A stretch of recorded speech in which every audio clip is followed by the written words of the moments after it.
And all right, so just changed it over to the live scene. All right, so is everyone ready? Or do you guys need another minute to get sorted?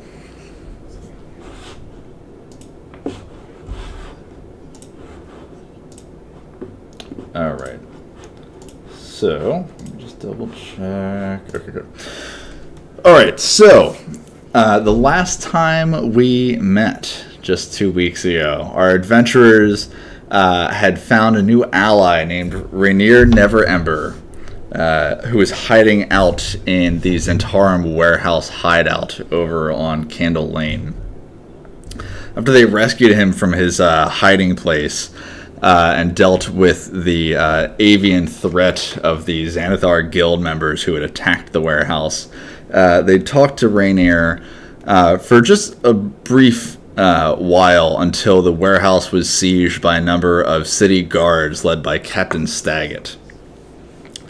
After the city guard talked to the players for a little while, he was notified by one of the other soldiers that you were the ones who were wanted for your escape from the jailhouse just the other night.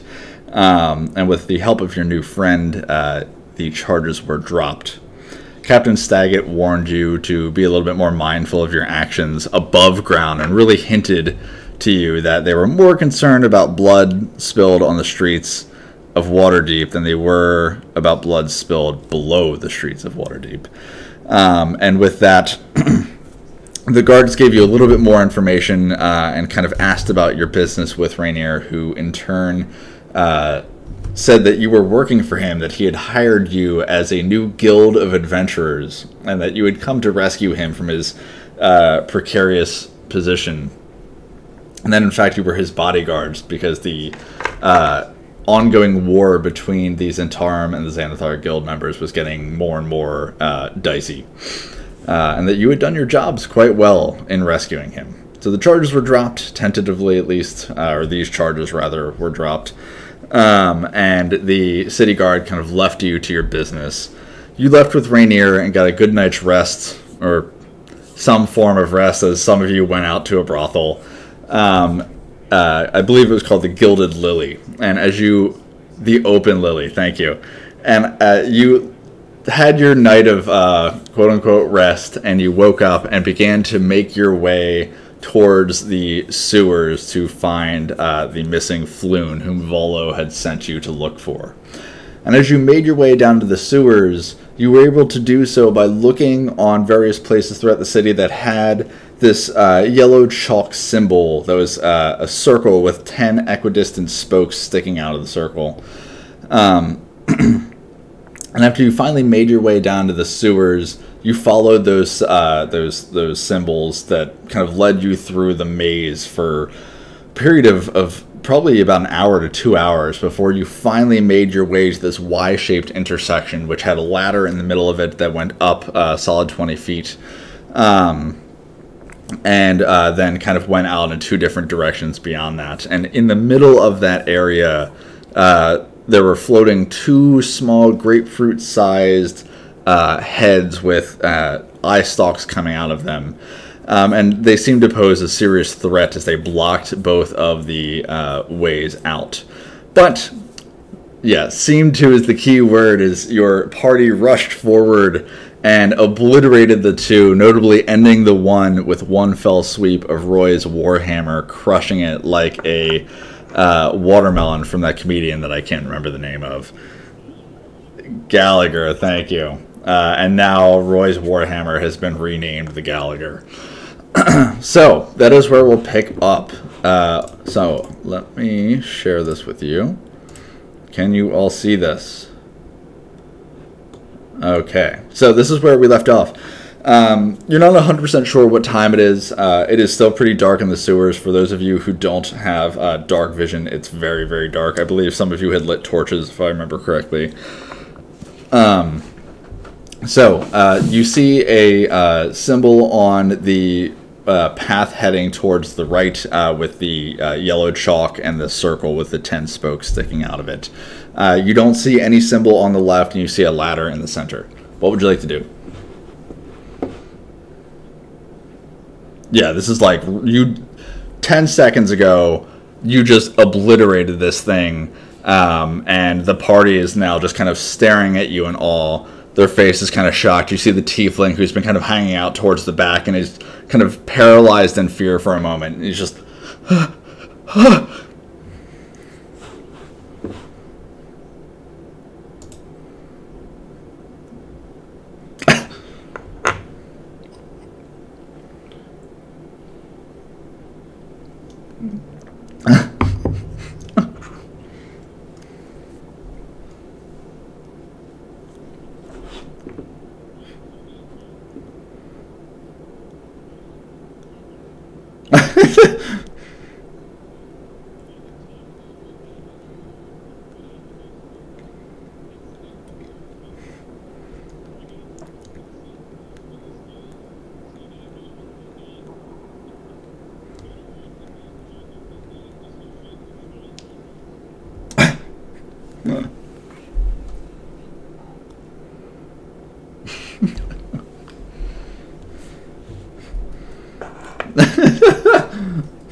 The tiefling who's now standing behind you, he's still like standing like all the way in the back.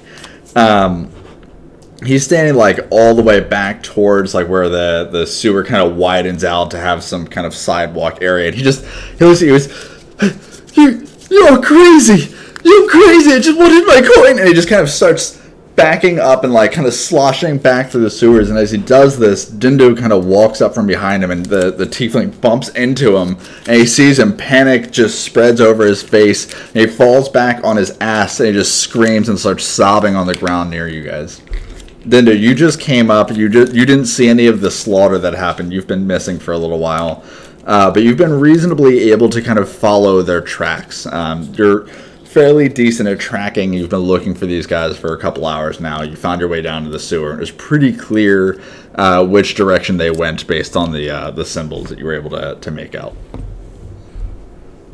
Yeah, it's pretty. You can see him coming up, especially as the tiefling bumps into him.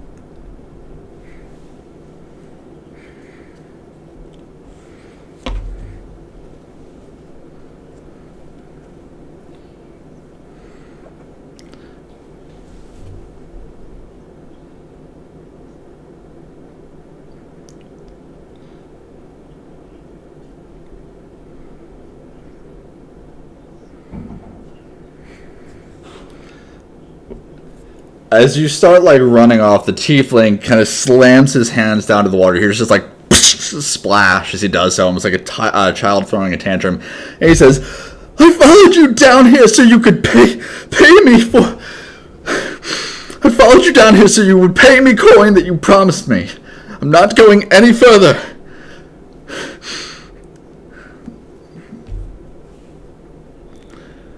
I told you that I would not say anything about your murdering child child murdering friend over here. Ooh, make an intimidation check.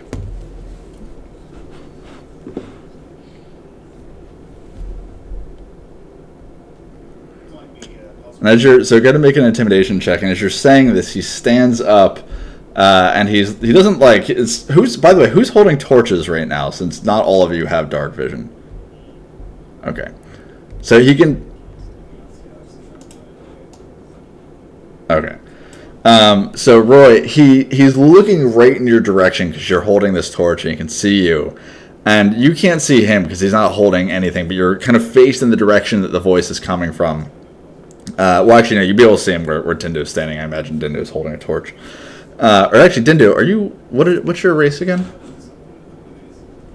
Oh, no, you've got dark vision. Oh, that's right. Okay, yeah. So, no, you're not holding anything. So the tiefling stands up and he's staring at you, Roy, from the darkness that he's standing in. And he just says, fine, you don't need to pay me. But somebody has to help me get out of here. I don't know where to go. I don't know how to get out.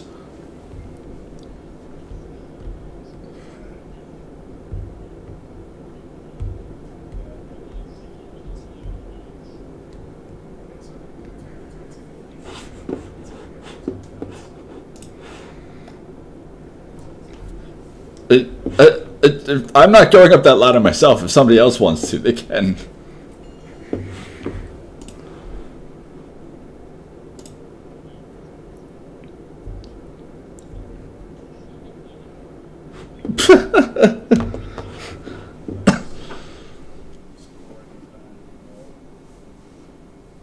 Fair.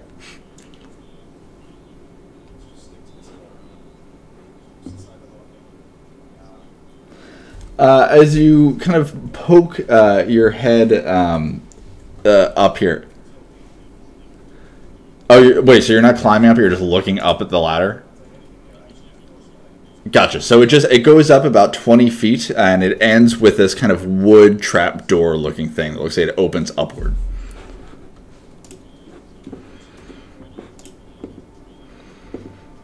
Okay, so as you climb up the ladder and you kind of put your ear to the trapdoor, the rest of you see him trying to do this. It takes him like a good 2 minutes to get his ear placed against it, but he's really persistent. And he finally like gets to this really awkward position where he's like almost all the way to like the top second or third rung, and then he's like squat over and shoves his ear up against the door itself. And you don't really hear anything. You can hear like very, very distant footsteps, but that's about it.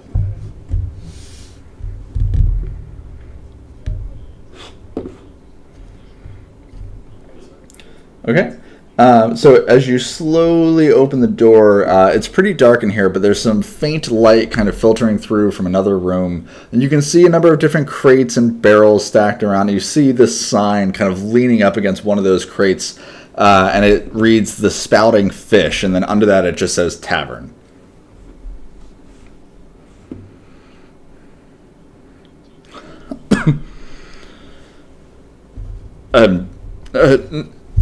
He just shakes his head no. Go ahead and make it an intimidation check, Jean-Luc, but make it with advantage because he's already been pretty shaken.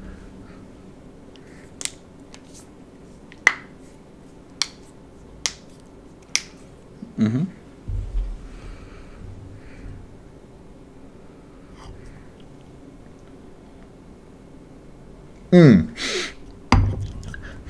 He doesn't even respond. He jumps on the ladder. You haven't even gotten down yet. He jumps up and starts climbing up. He grabs onto you and just kind of like climbs up over you. He says, "You freaks, freaks!" And he just climbs up, gets up, slams the door shut, and you just hear his footsteps running out. You hear a woman go, "Oh my God, where did you come from?" As he just kind of disappears into the hustle and bustle of the above ground life in Waterdeep.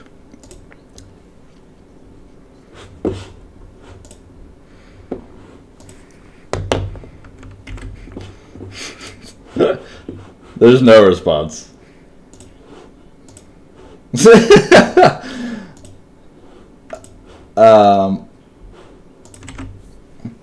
just for your reference, this is where, if you look over in the Discord, this is where the spouting fish is.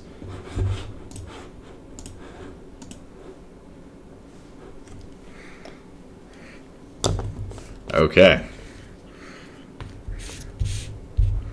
Yeah, you signed paperwork with the guild hall.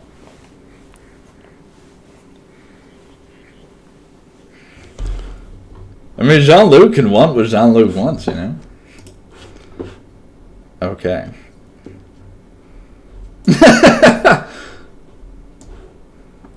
By the way, the guild hall, the place that you registered your guild from, was the official guild certification association, otherwise known as AGCA. Yeah, just wanted to make sure you know. Okay, so you guys are heading off towards the right? Okay.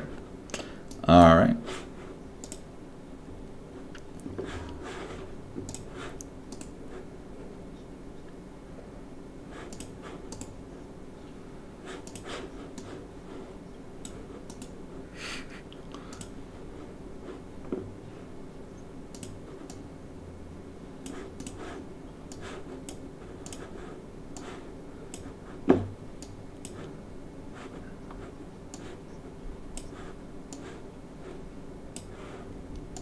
Probably a good call.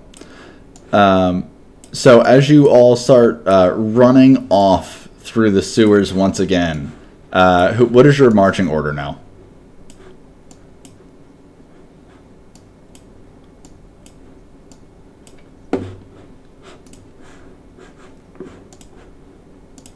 So...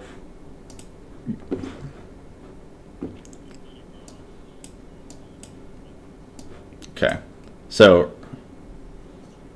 So the sewer decreases in size again. As you make your way back down, it gets darker and darker, and the sewer's walls kind of sneak in and close in on you once again, and it reduces it to a 5-foot width, so you can only walk one by one. So Roy, Wank, then who? Okay. After Iris? Okay, Dindo. And then after Dindo, Seal? Or you want to be after Rainier? Okay, I'm actually taking Rainier off the map, just so you know. And then after Seal, Philip, and then Jean-Luc, or Jean-Luc, then Philip? That would make more sense. Okay. Okay, sharing. There we go. Can you see this map? It should be mostly black. Okay.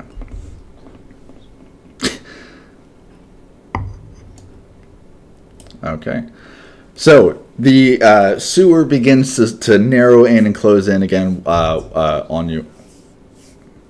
What was that, Thomas? Or oh yeah, that probably is.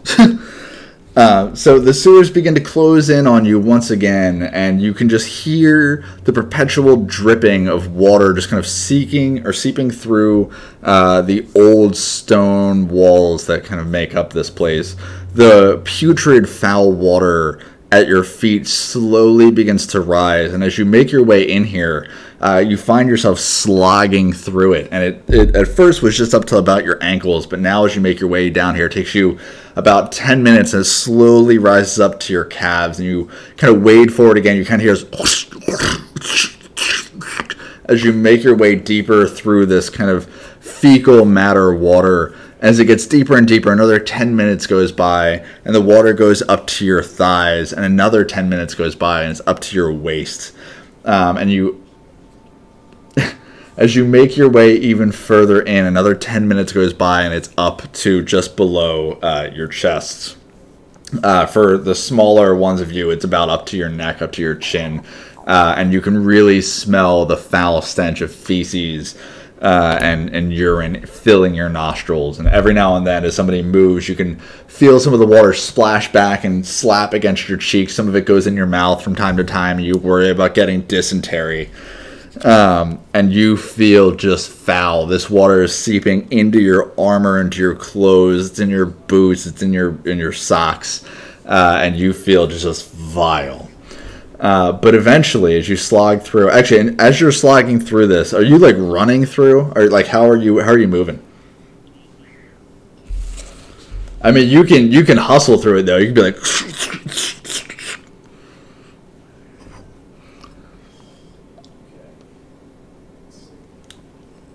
Okay, I'm gonna need each of you to roll a stealth check.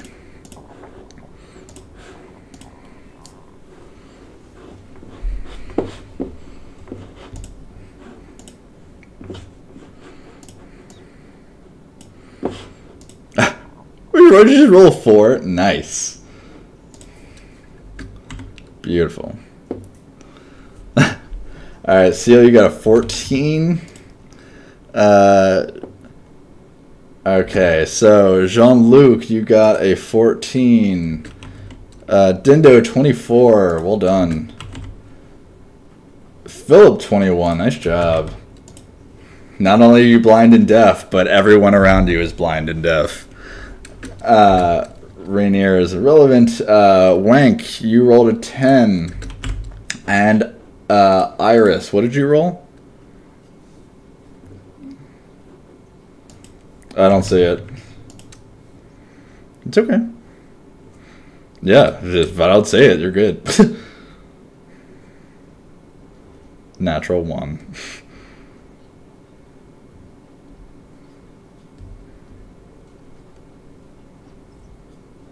No, he's still following you guys. He wants to see this through. Yeah, he's got a part to play. And it was a natural 1! Ayo. Alright. So you were trying to make your way through this as quietly as possible. Roy's like holding his warhammer above his head, and like he's not really paying attention to it. So like as he's wading through the water, he's like, guys, be quiet. But like every time he takes a step, like the big metal head of the hammer scrapes along the walls. It was like, so like everybody can hear everything you're doing, and Iris yells from the back. She's like, what?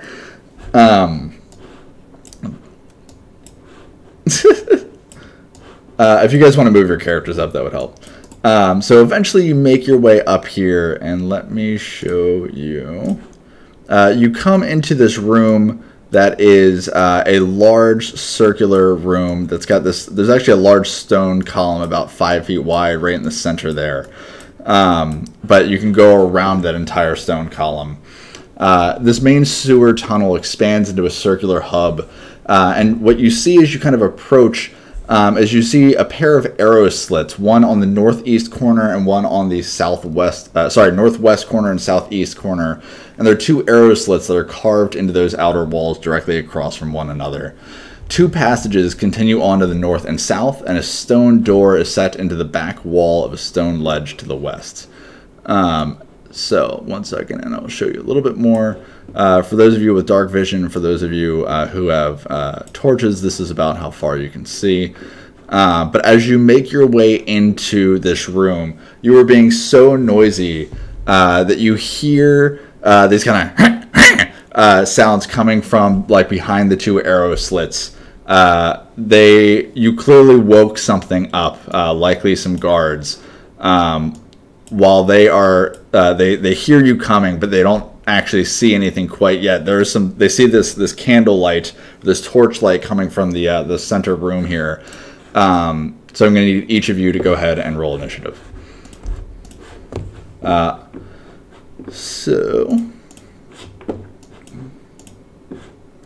no. Somehow they've figured out that you are not their friend. Xanathar Guild Hideout. Yep.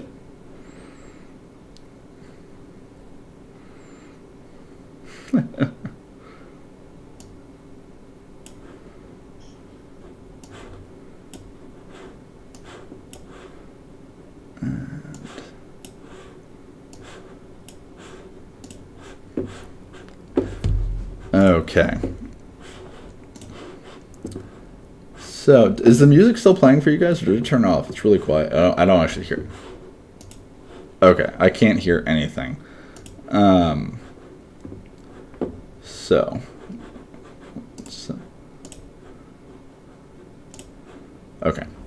Okay, so Seal, you're the first person to react. You hear these voices kind of like come to a startled awakening. You realize, just kind of in the deeper recesses of your mind, that these or probably guards. They were probably slacking off. They were probably asleep, of all things.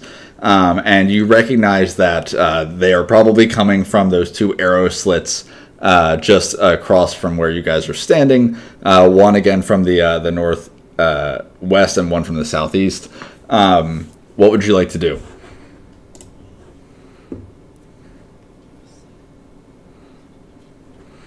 Go ahead and make a perception check. They're pretty far away. They're standing behind some arrow slits, and they're pretty thin. So it's hard for you to see, especially if you're standing behind a bunch of other people. So do it with a disadvantage. Yep, roll one more time. Wow. Okay. Yeah, you don't actually see anything, but you do hear them and you recognize them as goblins. And because they are, the voices are coming from the arrow slits, you have a very strong feeling that they are probably archer guards and that they're probably going to start littering this area with arrows very quickly. Because you're standing behind about 5 people, you don't have dark vision, and they're hiding behind arrow slits. It's just the culmination of all those things is what gave you disadvantage.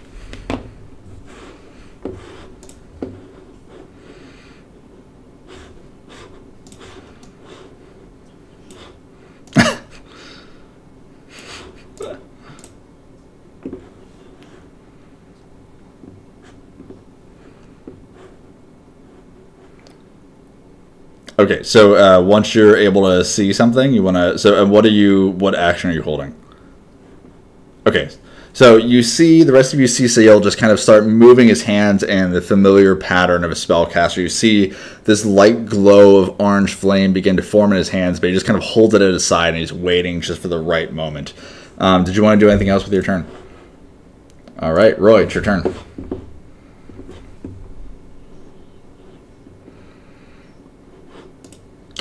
You don't see anything right now, no.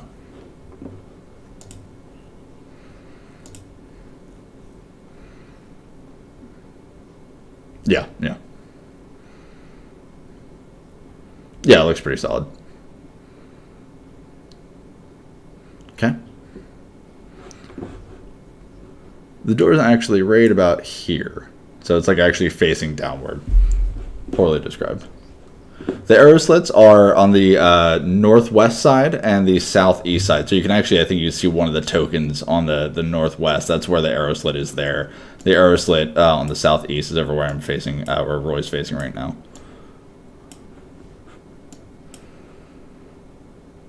Oh, did it reveal some of that? That's interesting. Yeah, the triangle is where that arrow slit is. Okay, so Roy, what would you like to do? Okay, go ahead and roll a strength check. Or an athletics check, rather.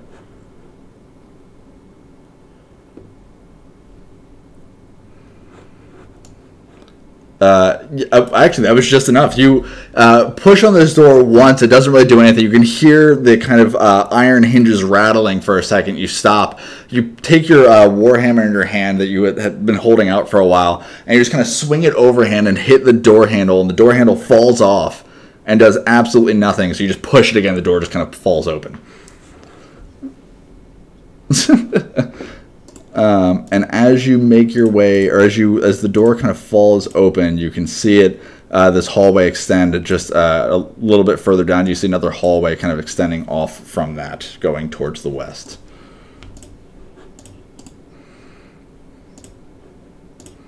Okay. Well, actually, so as you wade through water, actually, so you were here, weren't you? You were. Okay, so you were about here. It costs you an extra 5 feet of movement for every 5 feet you move. So it's double movement while you're wading through water. So, I mean, if you do 5, 10, yeah, 5, 10, and then, well, that'd be 20 right there. So you're at 25 right here.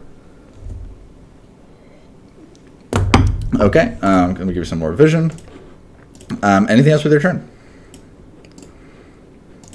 Okay, so as you kind of break down this door, you see it reveal some kind of drier stone floor. I mean, it's still very damp, covered with water, but it's no longer the feces covered or feces filled water of the sewers that you were just wading through. As you kind of climb up through the door and onto the ground, you feel a sigh of relief, but you kind of wiggle your toes around in your boots. You can feel them kind of like, and you just know that there's just poop in your toes. All right, Jean-Luc, it's your turn. What would you like to do? Effectively, every square is double. So, yeah. So normally they're 5 feet. Each, they're going to be 10 feet while you're wading through the water. Yeah, so that middle spot is going to be like no walk zone. Yeah. I'm not actually sure why the map designer for these didn't put that there, but it is there for the story.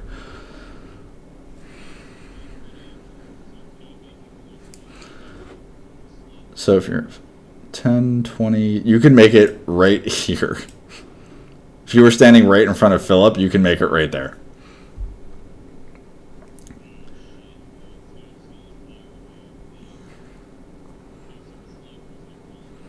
The column is like, it takes up that space, but you can see just around it towards the slit.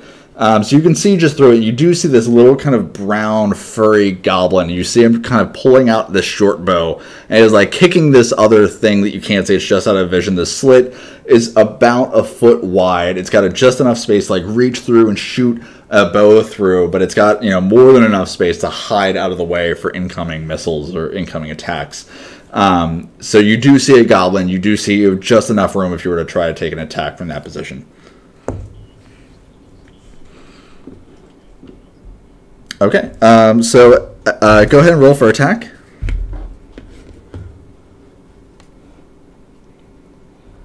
Okay. 22, huh? So these goblins do have 3/4 cover, and that is going to be just like you're just over the amount that you need to get a hit on these guys while they've got this much cover. So you guys see Jean-Luc pull this arrow out from his back, and it is somehow dripping with this brown water. You can't really see the color of it, but you do smell more feces that just kind of drips off the point of the arrowhead. He puts it into his bow and he looses this thing, and you can hear his longbow thrum, and you can also feel, as the longbow has been on his back, the water has been up to his chest. The bowstring itself has been kind of soaking in water. As he looses it, the vibration of the bow kind of reverberates such that a bunch of water just kind of sprays about in every direction, just kind of flecks your faces. You just feel a little bit nauseous as it does so.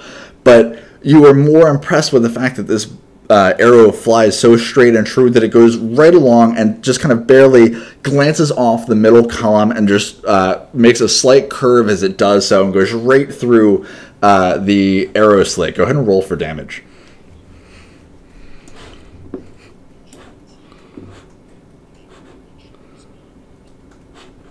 And you see as this does so, it drives directly into the goblin. The goblin's like, wow, that was... And it drives right into his throat.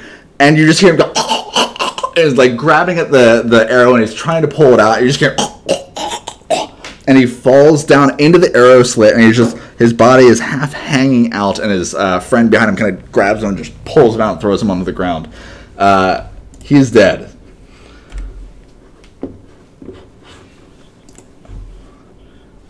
Yeah.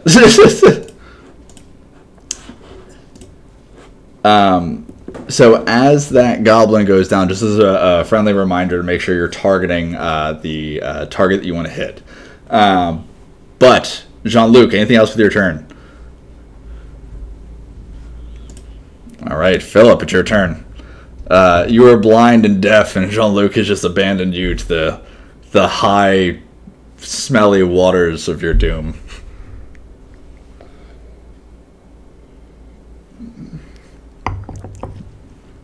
Okay.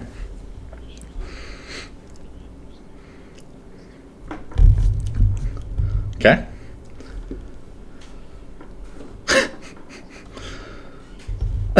Is there anything you like to do? Would you like to hold an action or anything?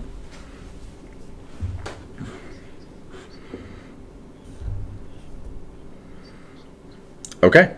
Iris, it is your turn.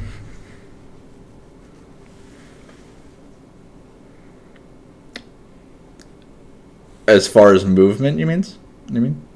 It just you as with movement, you can move diagonally as if it was 5 feet. I mean, in this, it's still going to be 10 feet, but yeah, yeah.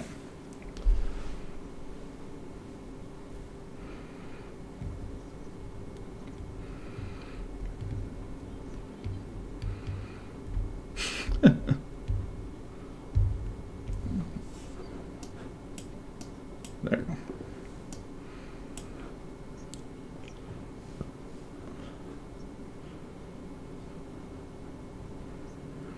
Okay, actually, so where you're standing now, you can. Are you holding a torch, Iris?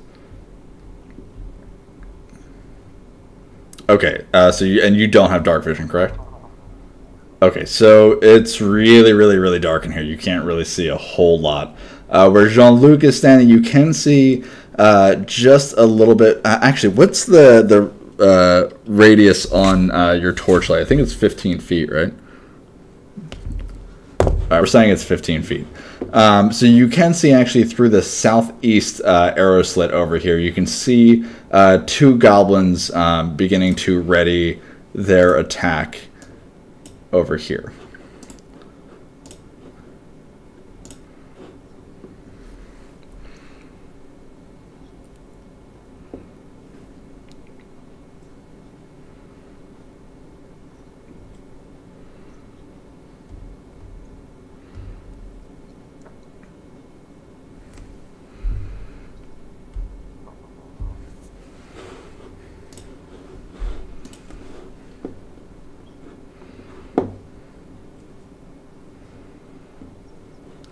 Okay, so go ahead and target the one you want to attack, and go ahead and roll for spell attack. Oh, it's 20 feet of vision. Thank you, Roy.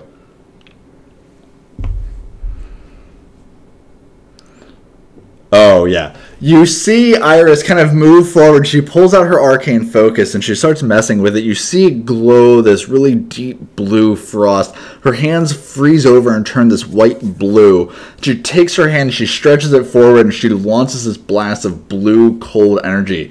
It hits the side of the wall next to the arrow slit and freezes it over and does nothing. Is there anything else you'd like to do with your turn, Iris? All right. Dindo, it's your turn. The water is very high. It's like right up to your neck and chin. And occasionally, it's getting onto the sides of your mouth and lips.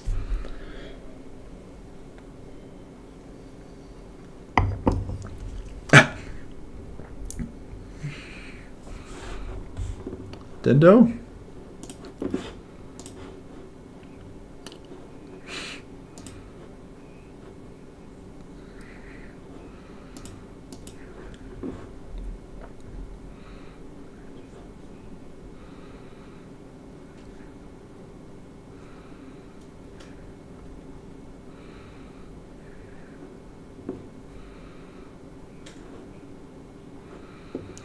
So you can't actually end your turn in the same cell as another person. So if you can move another cell out of his way, you can do that. Okay.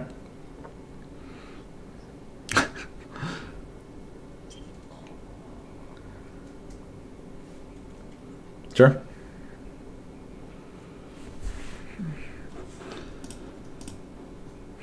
Well, you can actually see just kind of this hand of a goblin standing over. If you're out as far as you're out, you can see the hand of a goblin over in that kind of northwest arrow slit. You can't see his entire body, but you can see it just one arm kind of hanging out the side there.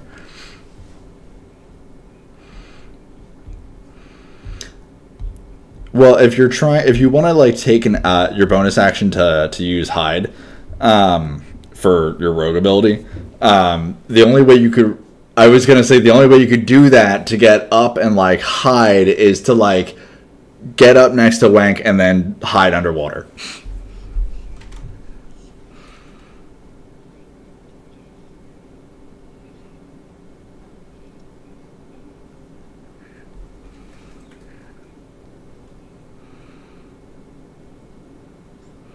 Okay. So go ahead and make sure you target them, and then roll for attack.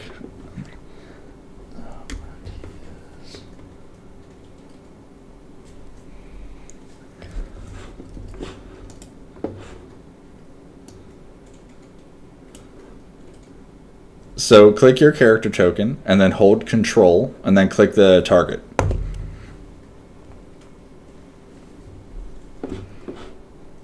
Okay. Perfect.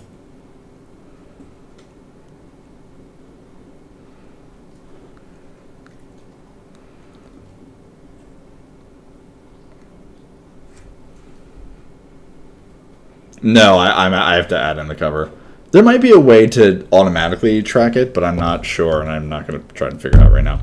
Unfortunately, your arrow just kind of launches and hits the side of the wall, much like Iris's pathetic attempt at a ray of frost, and it just kind of tinks off. It hears shoo, tink, tink, and just splashes into the water and doesn't do anything. Is there anything else you'd like to do with your turn, Nindo?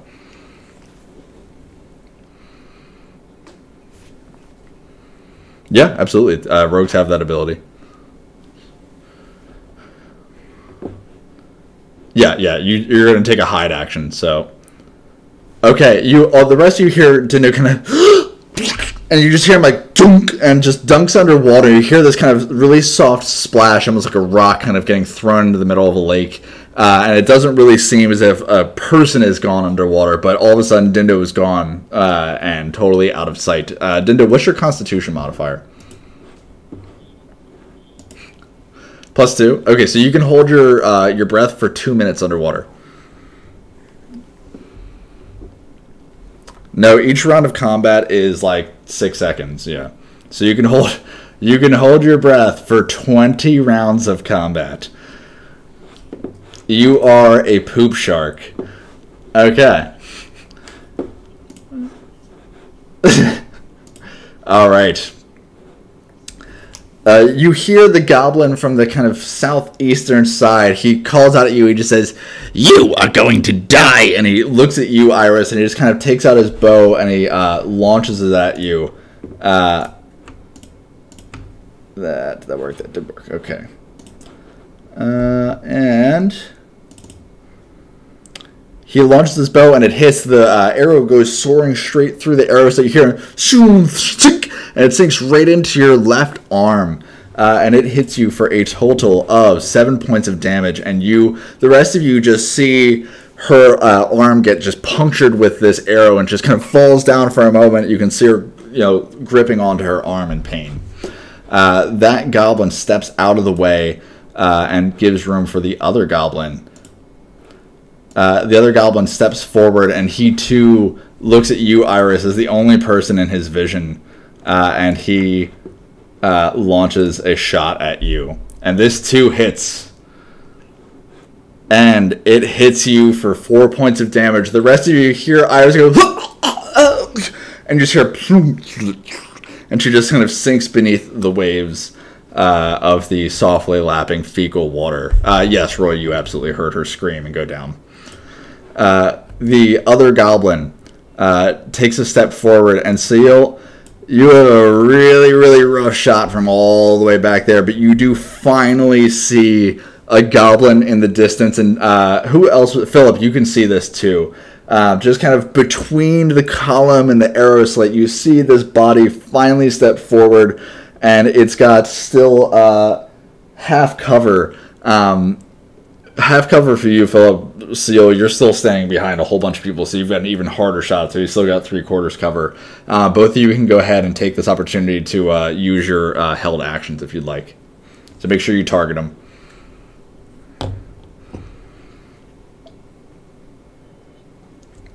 Click on your token, hold Control, click on their token.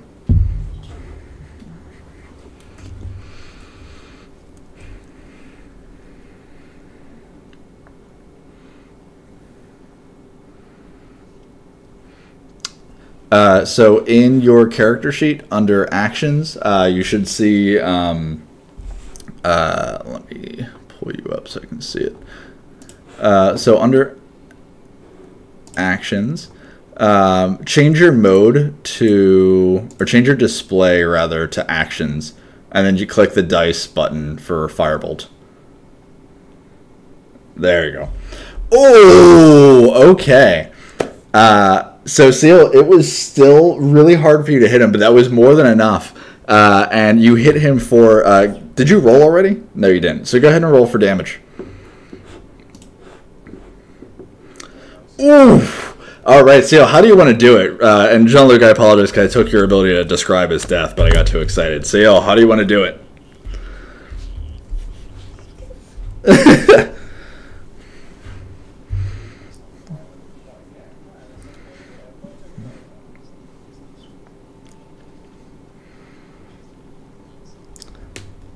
All right. And Philip, before we finish this, go ahead and roll for your attack as well.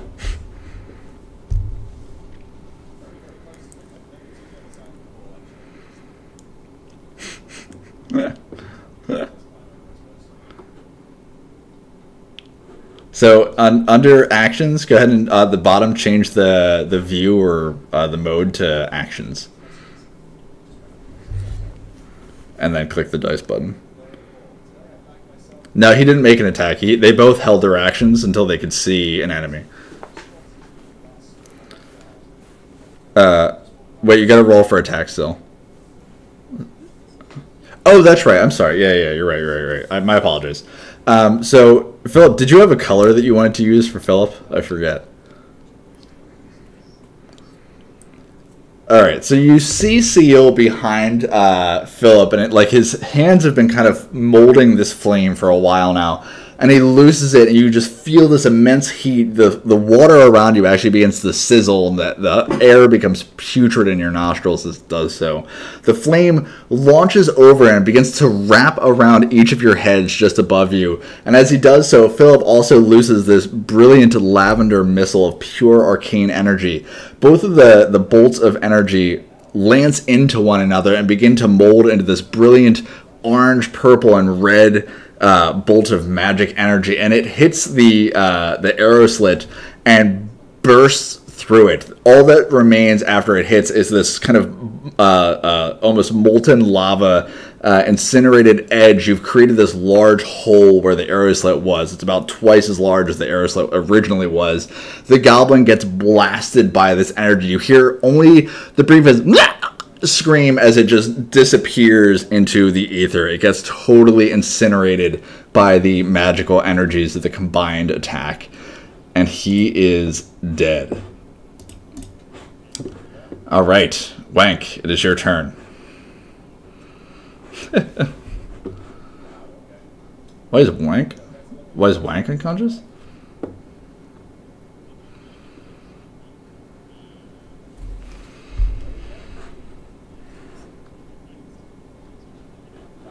Oh, yeah, Dinda, you've got 10 and wounded right now.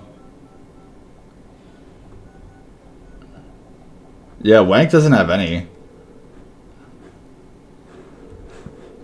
Yeah, it does say that for status. I'll see if I can clear it. There we go. Strange.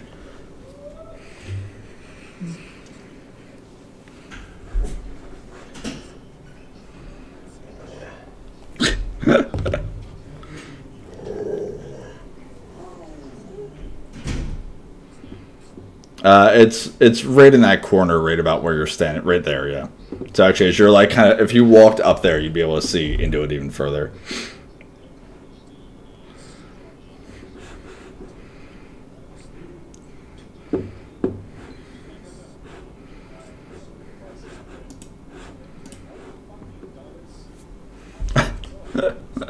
Okay. Okay. The goblin is totally confused as you like flip it off. It's like, and then you launch this blast of eldritch energy at it. Go ahead and roll for attack.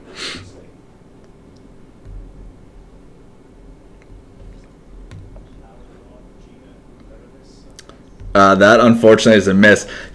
You flip it off and you loose this bolt of eldritch energy. You see this black ball crackling with green energy come out of Wank's hand, and it just blasts right into the water in front of him. It's kind of and it just hits the water and doesn't really do a whole lot. And the goblin just like... Anything else with your turn, Wank?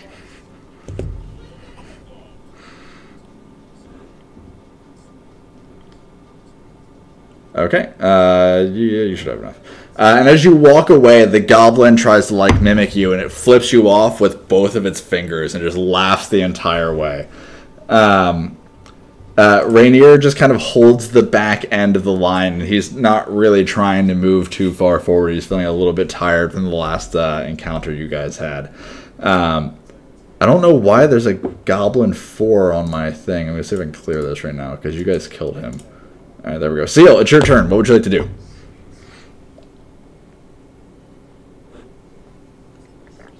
Effectively, yeah. Okay. Yeah, so you can see. I mean, where you're standing... Yeah, where you're standing, you... This guy should actually be about there. So yeah, you could see that goblin in there. But he's got decent cover where he's standing. He's got about half cover.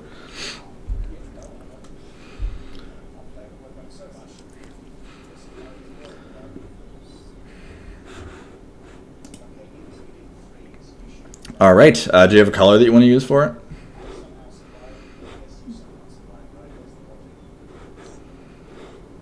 Paprika orange. This is fucking Crayola. All right. Go ahead and roll for damage.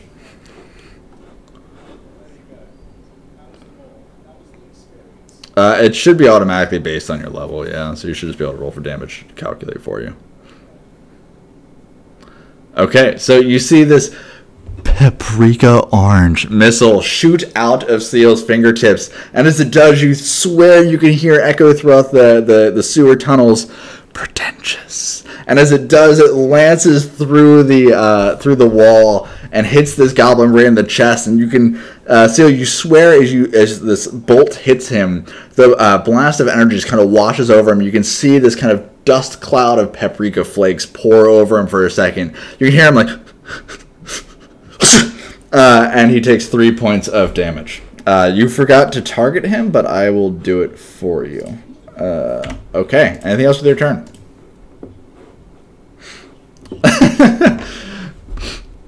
All right. Roy, it's your turn. What would you like to do?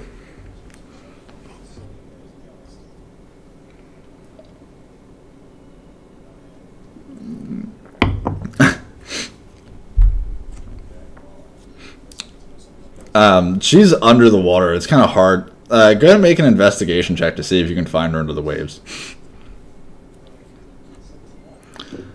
There's a lot of soft fluids. Yeah.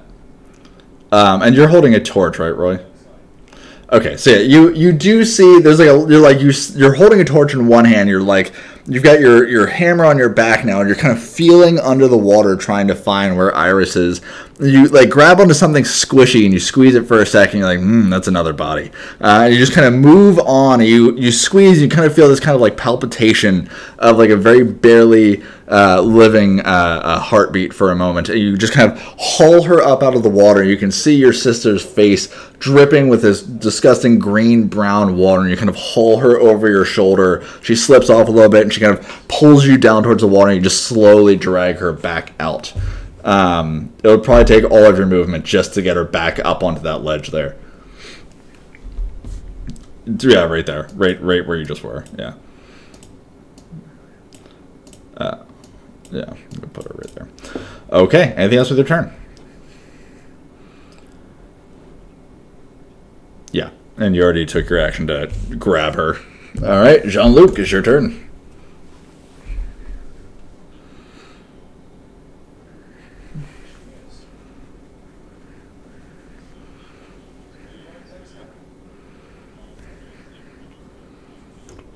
It's if Wank was right here. That's like the straight shot into the arrow slit. Yeah.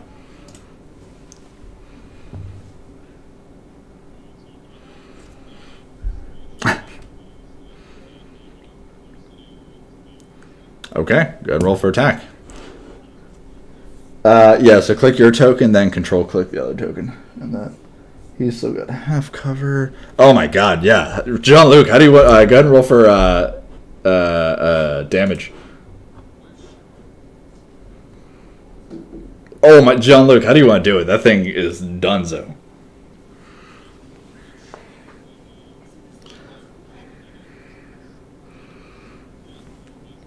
Okay. The rest of you see Jean-Luc kind of take this deep, heavy breath from the wall that he's been pressed up against for a little while and just takes an arrow out. He, like, as he's taking the arrow out, he does this really slow motion, very badass sidestep, and he just turns into the arrow slit and looses it as he continues doing his spin and then places his back towards the other wall next to Wank. Doesn't even look like a cool guy, doesn't look as the explosion behind him. The arrow goes straight through the arrow slit, right between the goblin's eyes, with such force that it hits his between the eyes and drives his head into the ground. His entire body goes up while the head goes down, hitting the ground. You don't even hear the goblin scream out as it dies. And you hear from down in the sewer tunnel somewhere, "No one kills like Jean-Luc." Okay. Philip, it's your turn. What would you like to do? Jean-Luc has abandoned you again.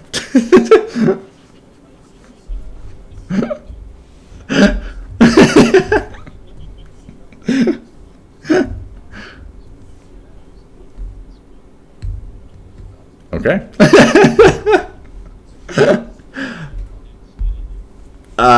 It's really hard. So you look in and like you can see. Actually, no. It's for you. You can't really see anything. You sense Jean-Luc.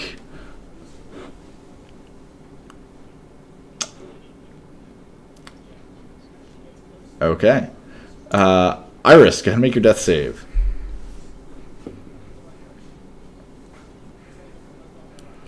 Oh, succeed.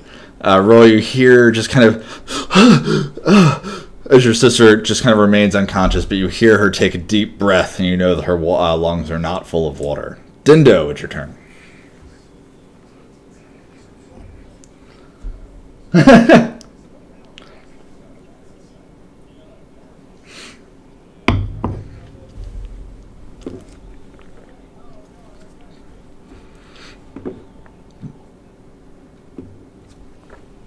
Okay. All right, let me give you a little bit more vision. As you kind of look through that arrow slit, you don't really see a whole lot. This is a pretty empty room. You see a couple chairs, a couple pillows, like kind of really dirty. It's clear they're just kind of stuffed full of hay. You do see the bodies of two dead goblins on the inside. Well, you see the mostly incinerated remains of goblins on the other side. And one goblin with an arrow sticking out of its throat. But that's it. Inside, otherwise, it's very clear this is just a guard post. But you do see, like, kind of stairs leading up towards the north here. Okay.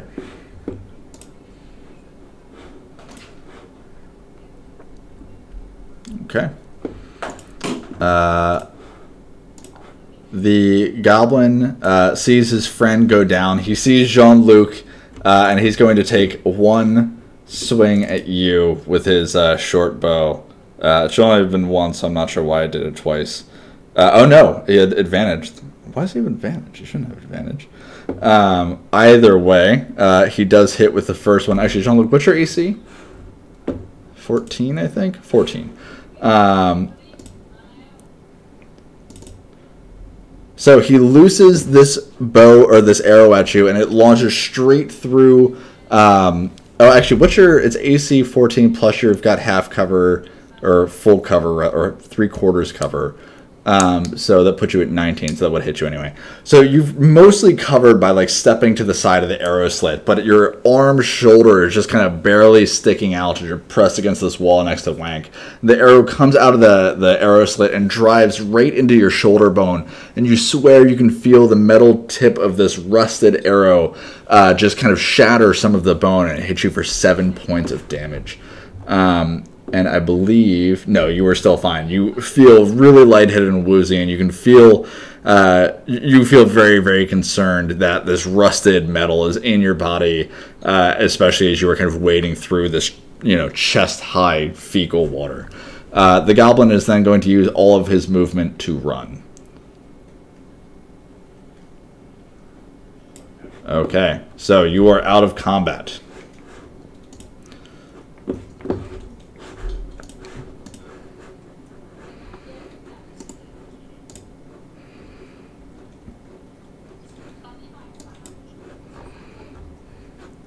There's no door. There was only one door, and that was the one that Roy had pushed through.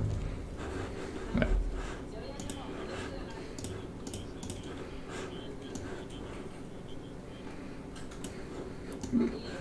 Probably. Roy, you could see 20 feet, so 5, 10, 15.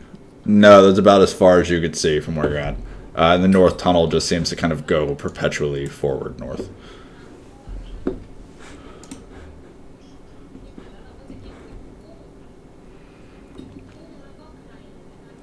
Yeah, you're out of combat. You can go ahead and do whatever actions you feel you need to do.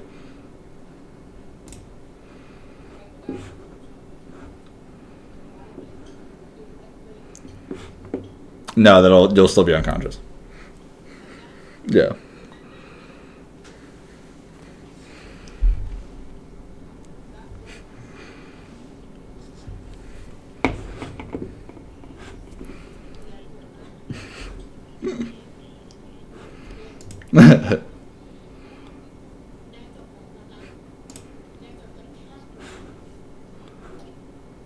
Okay.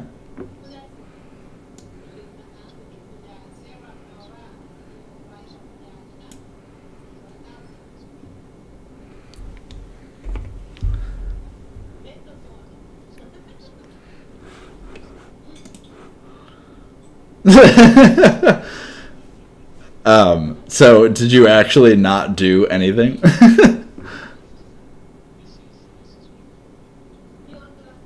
Oh, you use thaumaturgy. Gotcha. Okay, so yeah, Jean-Luc, you're expecting to feel this warmth of healing magic flow over you for a second, and you see Philip kind of place his hands on you. You see this glow of magic, and then nothing happens whatsoever. In fact, your wound almost feels like it hurts more.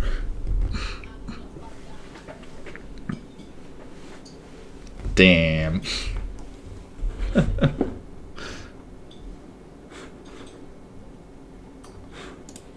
Okay.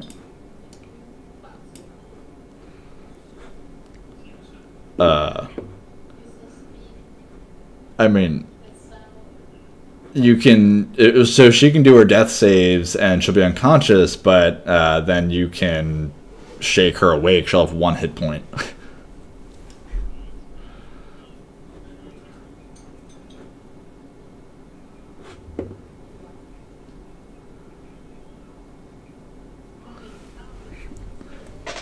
If anyone has a medicine kit, they can use a medicine kit to stabilize her for her, yeah.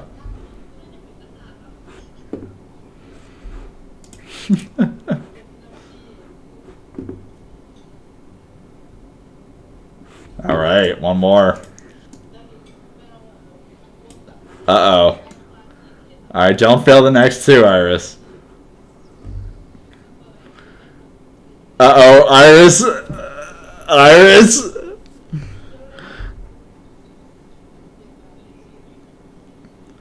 Oh!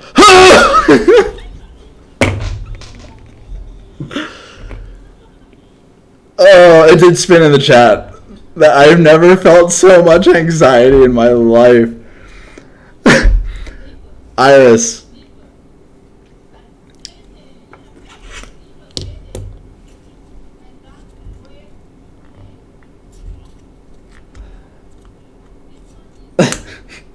Iris, you look up at Roy, and you were feeling like you were going to come out of this, but you feel all of a sudden this deep pang of pain as you realize that you probably have gotten some high-speed infection in your body as the feces in the water has kind of gotten into your wound. And all of a sudden you have this deep realization that you're not going to make it. And the deity that you've spent a good portion of your life striving to serve in your own way, just kind of calls out to you, and you can hear in the distance this soft, welcoming voice, and she just says, "You have no reason to be afraid. You can serve me by my side forever."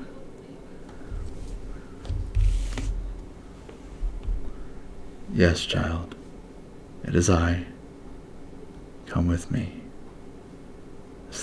Say your last wishes and parting words to your loved ones, and then we will go.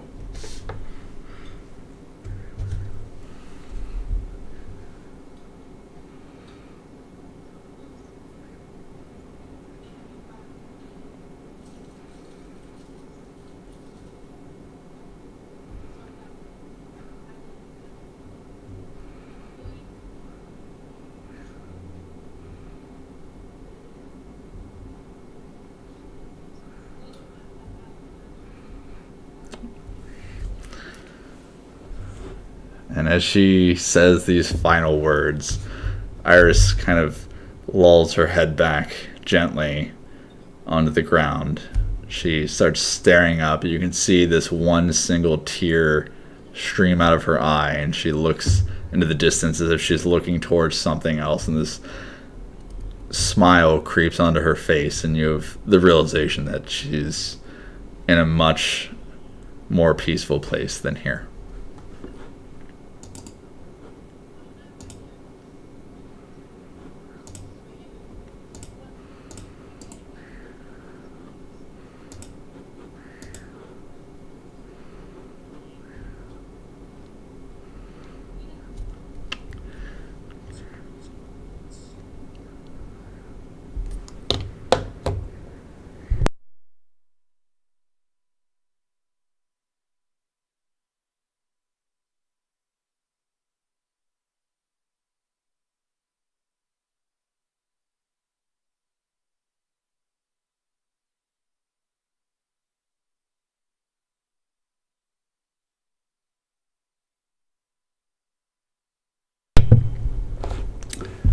Okay.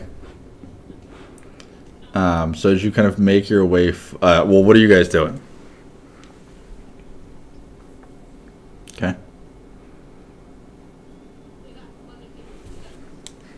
Okay.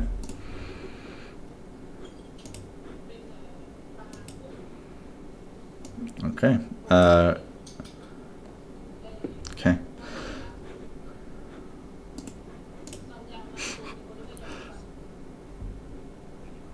Yeah.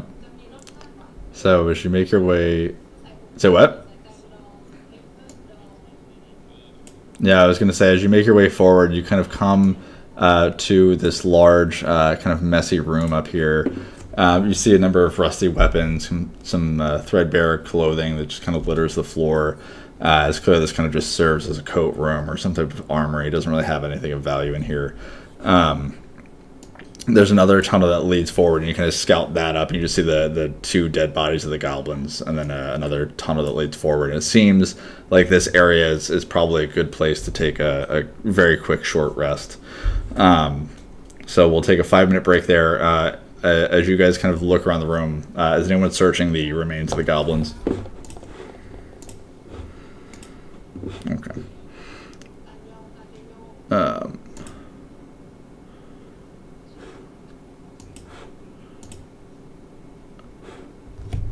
Wait, one second. Sorry, what was that, Dindo?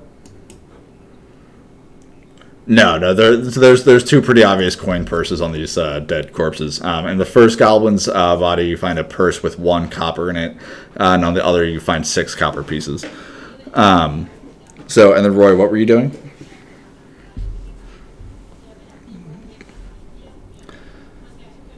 All right. As you guys kind of settle down for a short period, you just kind of leave Roy to his grieving. Each of you takes just a brief, bit of personal time. Not many of you knew Iris for a long time, but the period that you did know her, you got to know her as this very strong, very willful woman who had a lot of big dreams and aspirations that didn't come to fruition. You have this realization that perhaps had your bonds been a little bit stronger, your teamwork been a little bit more cohesive, you might have been able to protect her and save her from an untimely death in such a dark, foul place. And you realize that one of the founding members of the League of Extraordinary Adventurers will never be able to see the greatness of your new Adventurers Guild come to fruition. And we'll take a 5-minute break there.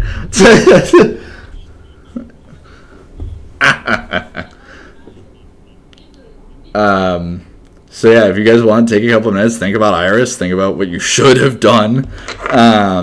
And Eva, as an out of character note, way to take that like a champ. It's never easy losing a character, but what we can do is the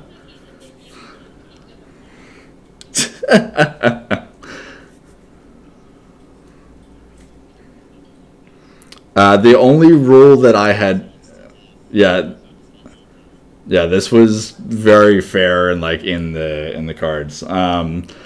So Iris, what I'll do, Eva, what I'll do is you can take over Rainier for the rest of tonight if that works for you. Oh no, is that okay? Do you want to do that? That way you've got something to.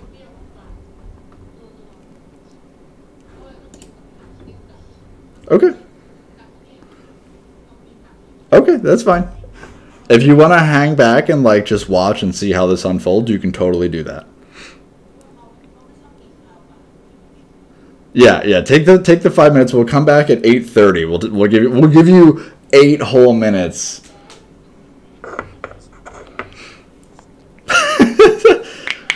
All right. So I'll see you guys at 8:30.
That I'm dying. Okay, we're still missing people, so I think I weigh like 120. If you are back, click the checkbox in the chat.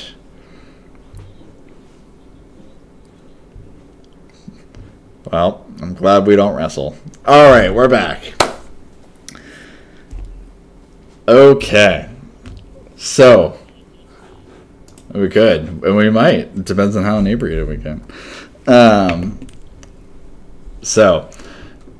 We took, you guys take about an hour, 2 hours, about 2 hours, and nobody really bothers you during this time. You feel as if the very powers of Lathander and Saloon kind of take hold of this area to give you the ability to properly mourn your loss. Is there anything that you guys do during this time? I know, Roy, you were kind of cleaning up, literally, you horrible bastard, the corpse of the remains of your sister. And what do the rest of you do during this time?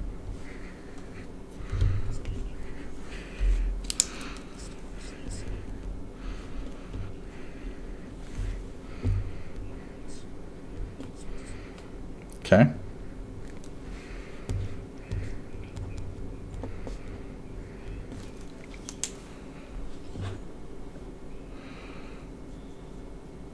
Okay. Jean-Luc, Philip, what are you guys doing? Okay. Okay.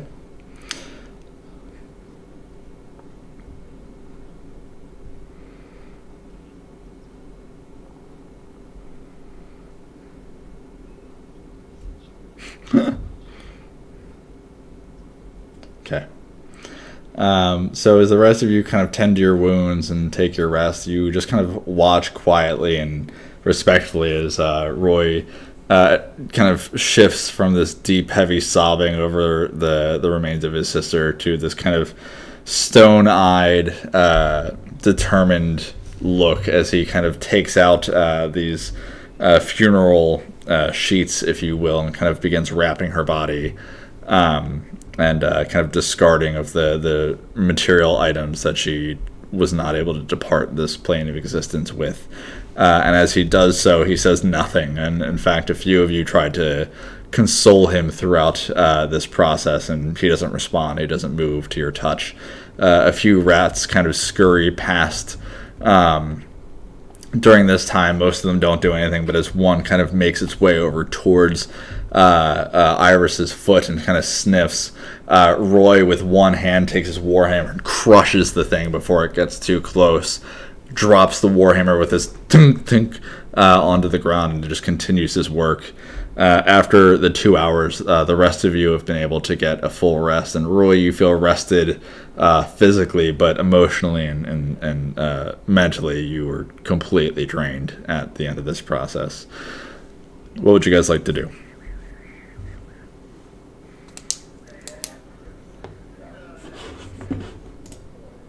Okay.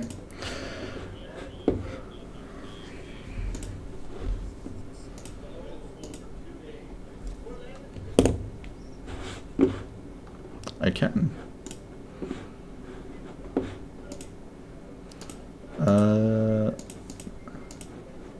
Let me actually figure out how to do that, and I will do that for you. I want to buy Rainier, clear own. Okay, go to PCs real quick, and then see if you see his character sheet. Okay, perfect. Cool. Okay, so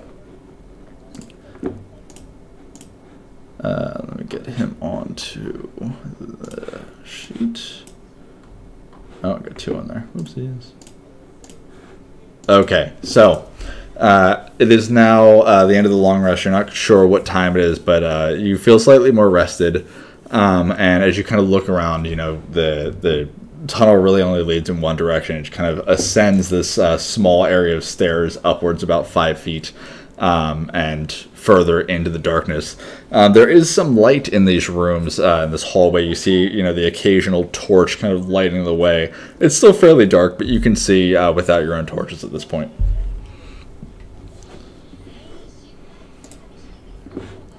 Okay, so you're just going to kind of move forward. So this hallway is pretty thin. It's only 5 feet wide, so I'm going to need your marching order once more.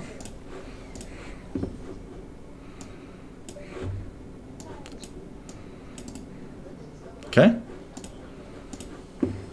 Okay. After Jean-Luc. Okay. After Philip.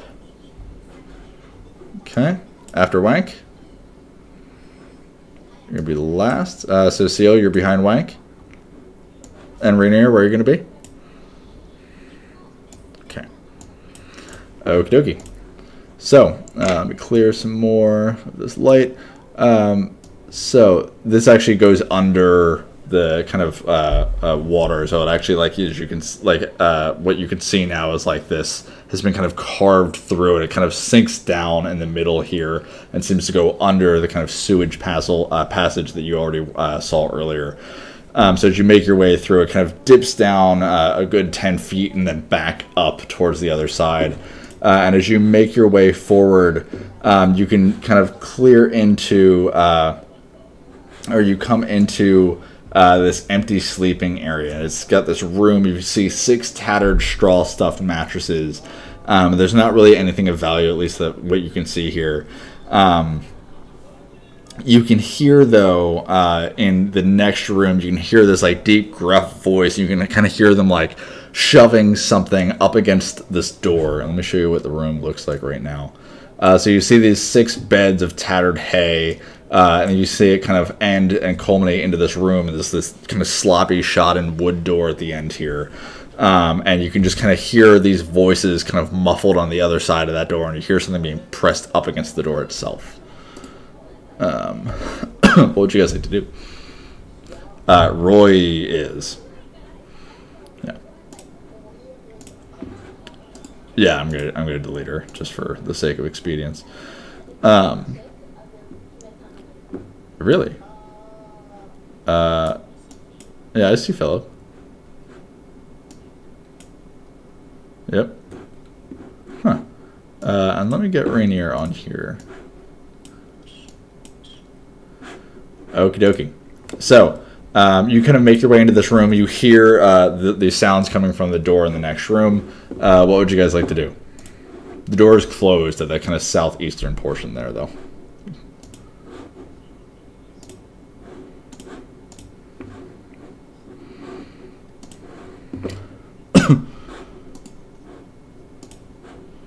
Shit. Okay.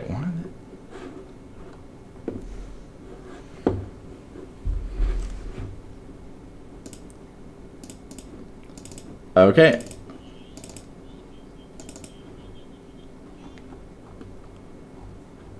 You're saying what are you saying? Ah, gotcha. Okay.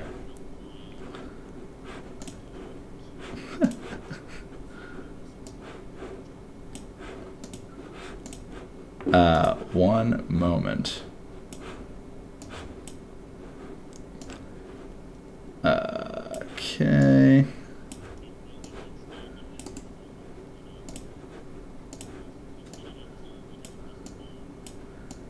Okay.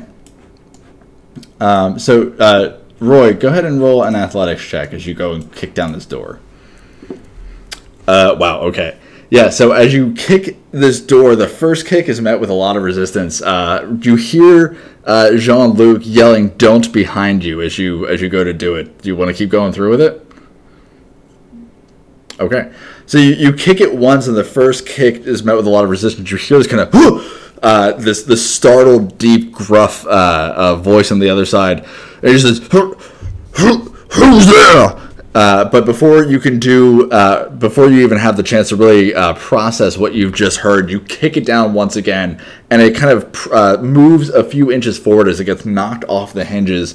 And it looks as if it's like something on the bottom side is preventing its progression. The top part of it falls forward, and you hear this go, and it just kind of steps back out of the way. And what you can see in this side part of the room is this large de regard looking man. One second. He's actually about there. You see this large kind kind of dwarven-looking creature. He's got this dark gray skin. He's got really heavy features to him. He looks really muscular. He's got this large gray beard to him, and you can see this large war pick resting on his axe. He says, "Who are you?"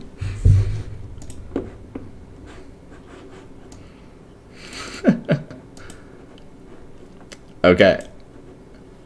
All right. So he immediately recognizes all of you as a threat. Go ahead and roll initiative.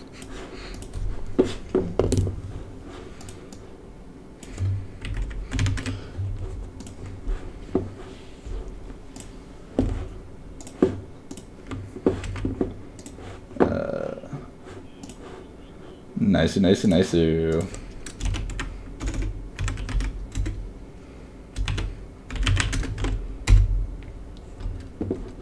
Okay, let's hope this is a little bit more epic for the battle. Can you hear music? Really? Nothing?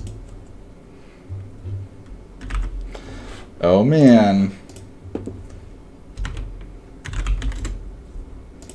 Well, I'll fix that in a second. If somebody else wants to control rhythm for this and get some battle music up, that would be wonderful, so I can get this going. That's also fine. Okay. So, Rainier, you see Roy going crazy with frustration, and actually you guys should all be much further up. So, let's see how you should be. Yeah, rage. Rainier, you're about here, and Dindo, you're about here. So each of you sees Roy kick down this door, and you can hear this gruff voice coming from the other room over here. Rainier, you are the first to react. What would you like to do?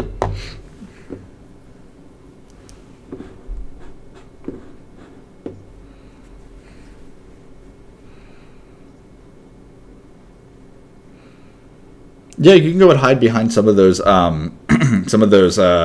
cots or whatever, and just kind of use your action to hide. Okay, go ahead and roll for a stealth check.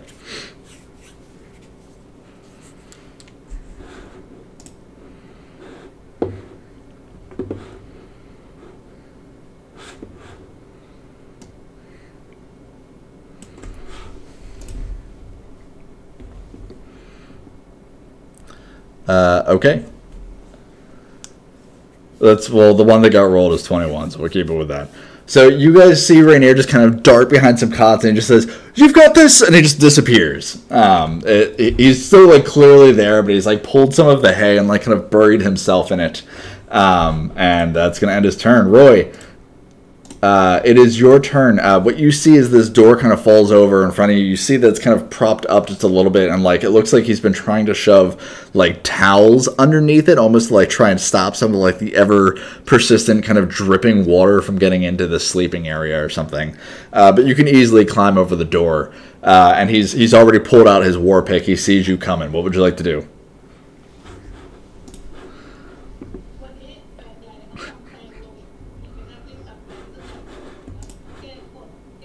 Okay. Okay.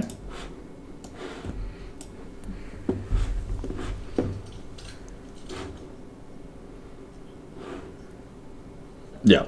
Mm-hmm. Yeah, no, it's a total whiff.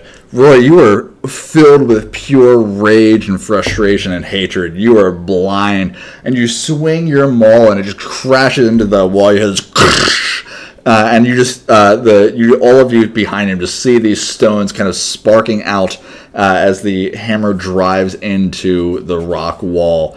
Pieces of stone and dirt just kind of fall down all around you, but you miss Zemkin completely. Anything else with your turn? All right. Zemka looks at you and he says, "You will die for that." And he just seems to start kind of bulking up. You see his body just kind of, and he uses enlarge, and you can just see his entire body fills up the entire space, and he begins to fill up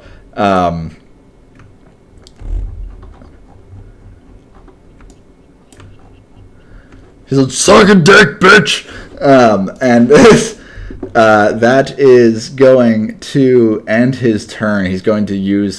He's just going to hold his war pick in place, and he just says, "Bring it." It's very hard. They're able to see like under his legs, kind of. And the first gazer sees you, Roy, and he doesn't really say anything, but they've clearly been warned as to the presence of your coming with your attack here. And the first one is going to look at you, and he is going to cast one of his eye rays at you. He's going to cast Frost Ray. So go ahead and roll a dexterity saving throw, Roy. Okay, that's a success. Oh, it rolls for you. Interesting. Gotcha. Okay. Didn't realize that worked. Okay, so yeah, the first you see this ray of frost coming, and it just beams between the Duergar's or the Duergar's legs, and you just kind of see it coming. You take your warhammer, you place it down the maul head, just kind of blocking the ray, bounces off it and just crashes into the wall next to you and does nothing. The other gazer just kind of moves over here, and he too is going to shoot through that Zemsk's legs, and he is going to try to cast Fear Ray. So I'm going to need you to make a Wisdom saving throw for me.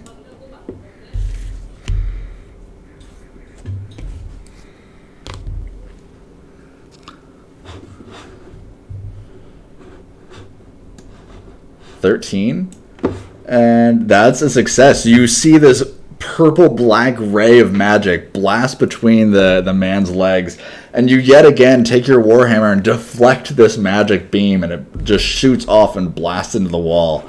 And the other gazer is going to stand right where he is, and he's going to cast Frost Ray at you as well. So make one more dexterity saving throw.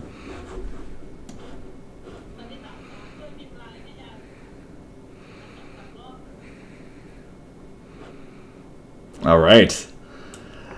And this ray just goes wide and blasts into the ceiling and does nothing. Philip, you see these multiple blasts of magic shooting off in every direction. You see this massive, like, these stumps. Actually, no, you don't see anything. You hear barely the sounds of smashing and magical sounds. You're somewhat confused. What would you like to do?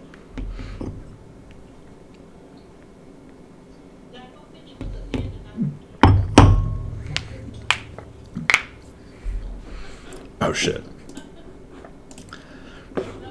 Okay. How do you, like a ping, you mean? So you can draw pointers if you right click and then click pointers and choose what type of drawing you want to make. And then you can choose where you want to start the pointer and drag it to expand it. There's actually like a hotkey for it, but I forget what the hotkey is off the top of my head.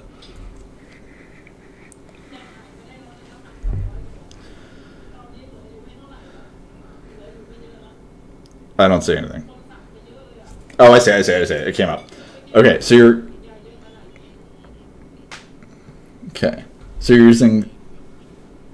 using Thunderclap, is that right? Can you link it for me? Actually, I've got it. Spells, Thunderclap. Just want to make sure I'm. Yeah, and it didn't actually link anything though. It just says cast Thunder. Do you mean Thunder Wave? Yeah, I'm not seeing anything. Can you read the description to me? I'm not sure why it's not showing up.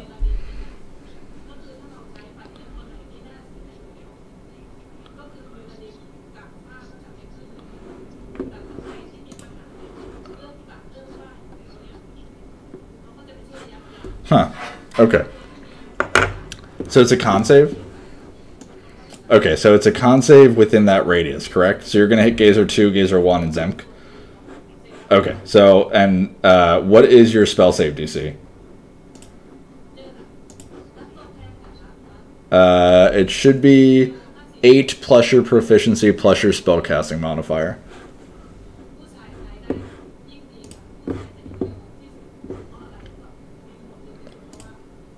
Yeah, it should be probably.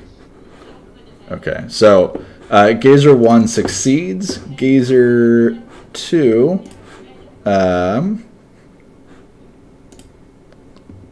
fails. And Zemk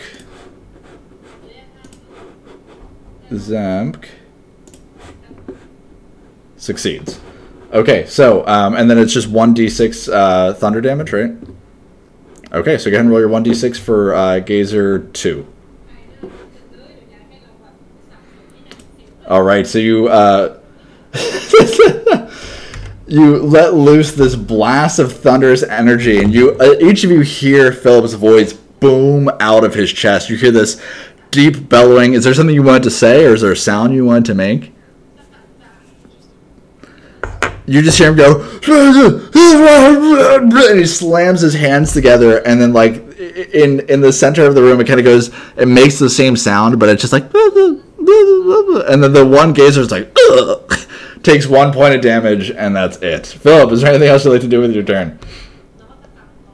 All right, Seal, it's your turn.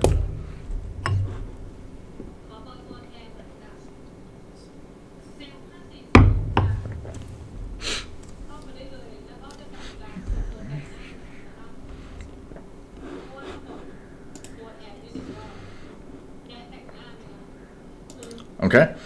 Go ahead and roll for spell attack. That is unfortunately a whiff. Your firebolt goes wide and just kind of just launches and hits the ceiling. You see some stone crumble off and incinerate with the heat, but nothing else. All right. Dindo, it's your turn. What would you like to do? Yep, they're now on normal walking terrain once again.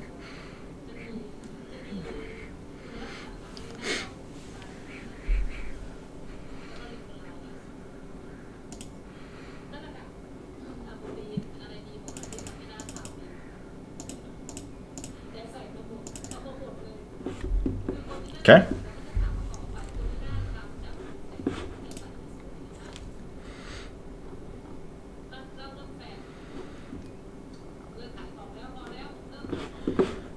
Unfortunately, your arrow, you would think this would be a lot easier to hit this massive body in front of you, and the arrow just kind of seems to like pass over Roy, but Roy is like in mid combat fighting with this thing. He just kind of swings his hammer overhead and just kind of tinks your arrow out of the way. You hear it go shoot, and just bounces off the wall and falls into the ground.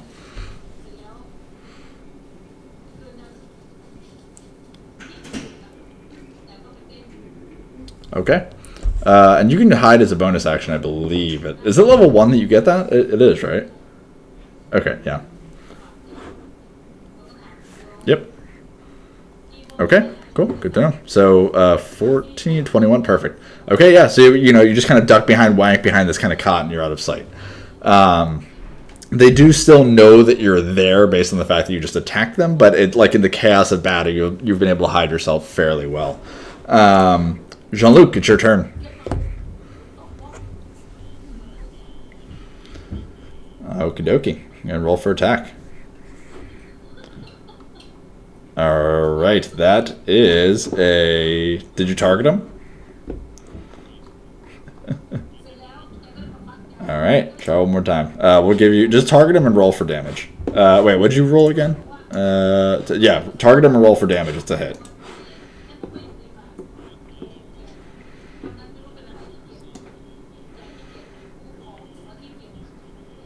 Okay, so you hit him for 11?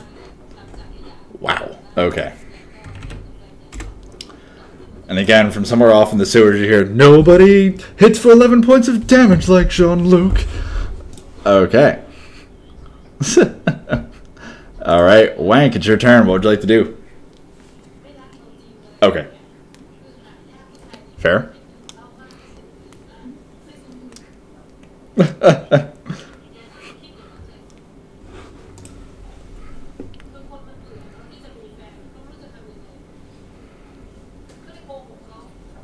Okay, go ahead and roll for spell attack.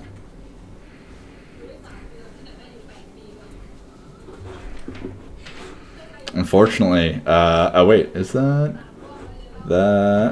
It's a hit. Go ahead and roll for damage. It's just enough. So this, you see this crackling ball of black energy. It's crackling with this green lines of electricity. Just kind of forms in Wang's hand. He throws it underhand. It lances across, flies under Roy's legs, and then kind of arcs back up and drives right into the belly of the Duergar, and hits him for a total of 5 points of damage. You hear him kind of, and he is very mad. Friendly reminder to target your guys here. Anything else with your turn, Wank?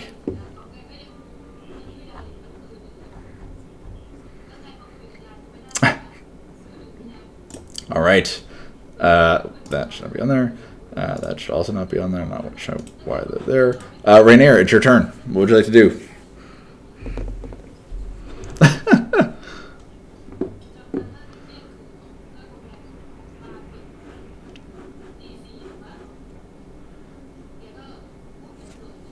Not really. It's okay.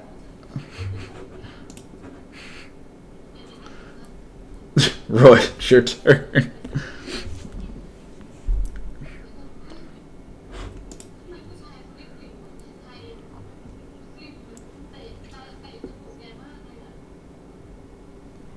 Yeah, that's still Roy. You're too angry. You just swing at the wall again. It does nothing. He just laughs in your face. You feel some of his spit just kind of spraying you as he does so. He's going to take his turn, unless you want to do anything else, Roy. All right, he's going to take his turn. He hefts his war pick in hand. And he says, "Time to die, puny human!" And he swings his war pick down towards your face. That was a... Oh, sorry. Give yourself that health back. I meant to roll for attack, not for hit. Yeah, that should be 0. Sorry. He rolls for attack, and now he's going to roll for damage. Okay, he hit you for 9 points of damage. The pick drives directly into your shoulder and carves straight down. You can feel it just kind of sink into bone for a second. He yanks it forward. You can feel yourself kind of, actually, you take, I rolled 1d8 plus 2.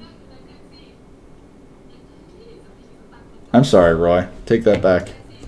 He's enlarged. He's going to hit you even harder. He hits you for 12 points, and you immediately go unconscious. It drives down to your shoulder and goes right around bone, and as he does so, he just looks at you and just kind of, and then he drives it down even further, and it just kind of sinks out of your belly, and you fall down to the ground, and he just kind of pulls it out, and he just laughs. His blood just kind of sprays over the ceiling. All right, that's going to end his turn. The gazers are each going to ready an action for the first person who comes through the room. Philip, it's your turn.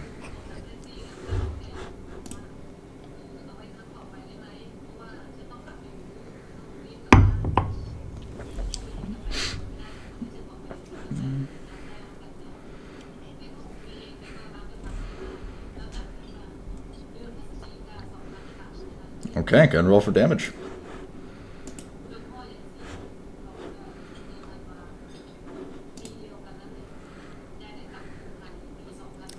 All right.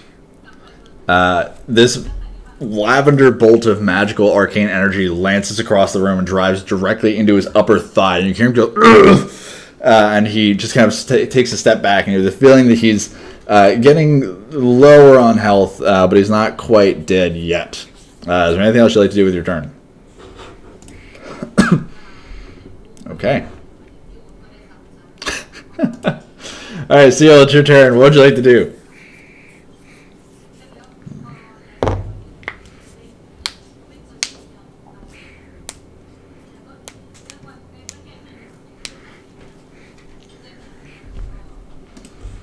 All right, go ahead and roll for spell attack. That is a hit. Go ahead and roll for damage. Ooh! Ooh, you forgot to target him, but Seal, roll again. No, I'm kidding. Seal, how do you want to do it?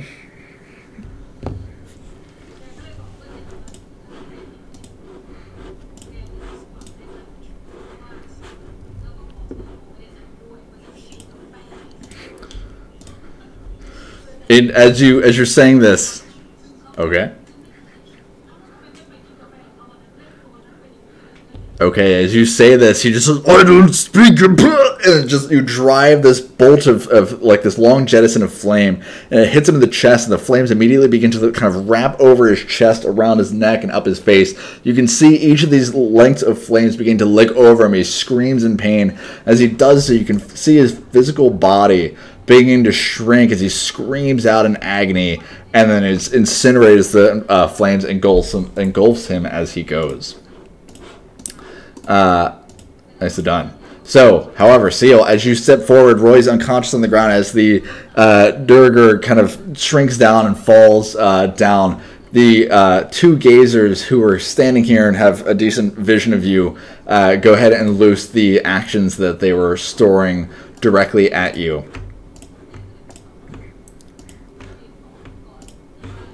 And they are both, was it 1 and 2? They are both going to loose a frost ray at you. So go ahead and roll a dexterity saving throw.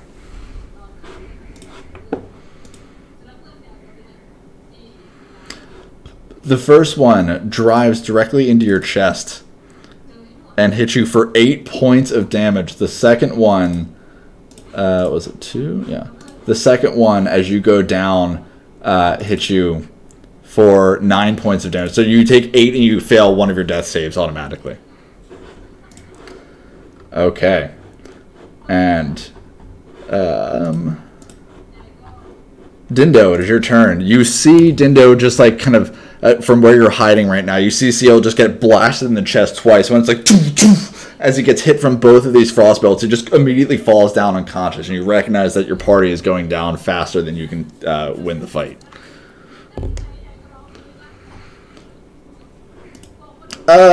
Sorry, you realize that your party is going down very fast.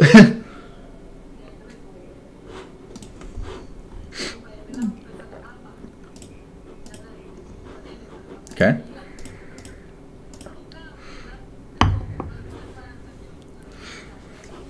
Well, it was the gazer, right? Yeah, unfortunately that was a miss.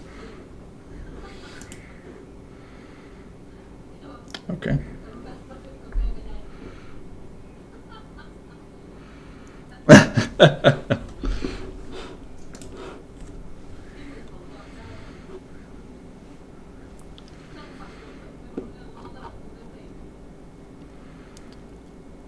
Okay. Yeah, you were able to hide fairly well, with especially amidst the chaos. You're able to get down there, and nobody's able to see you. Jean-Luc, it's your turn.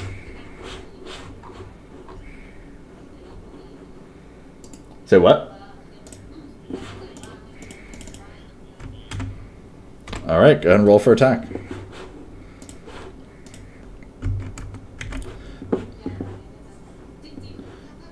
All right, that is absolutely a hit. Go ahead and roll for damage. And did you target Jean-Luc? Which one did you target? Oh, Gazer 1? Okay, perfect. This arrow soars across the room over the bodies of your friends and drives into one of the eye stalks of the Gazer, and you can hear it scream out in pain at this high-pitched squeal, and you have a feeling that it is on the brink of death. Is there anything else you'd like to do with your turn?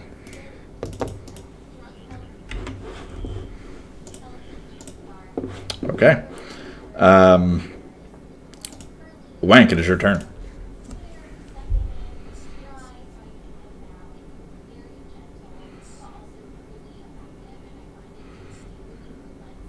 Okay.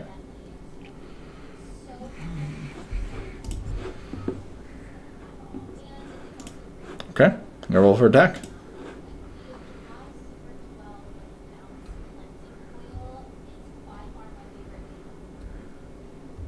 That's a hit. Gonna roll for damage. Appendage blow, huh? Right. It should be like right next to the attack roll. Yeah. All right. That's how do you want to do it?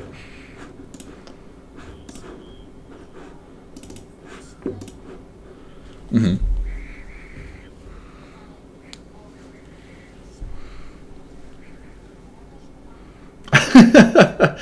Okay.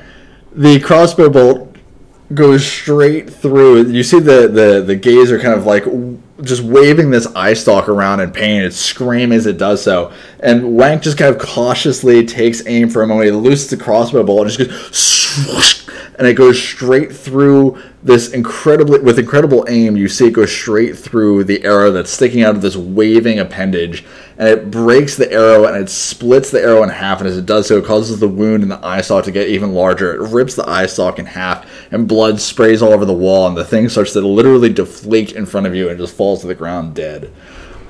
Okay. Rainier, it's your turn. What would you like to do?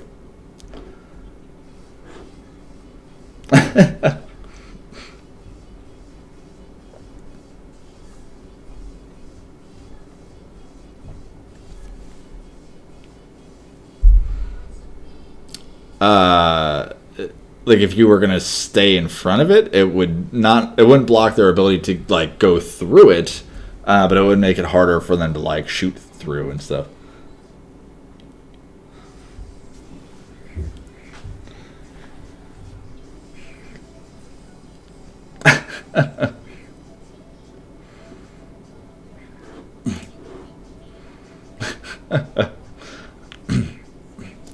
All right, Roy, go ahead and roll for death save.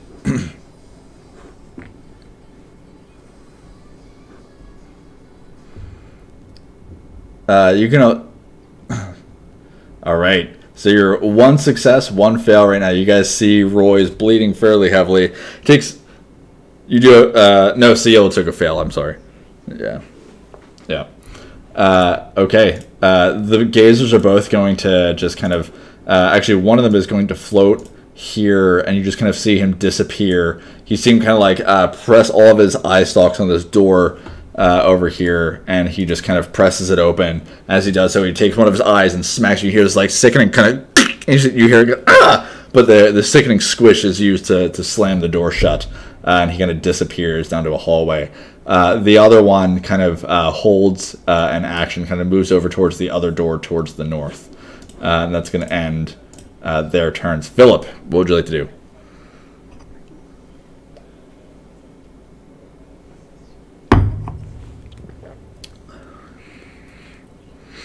Okay.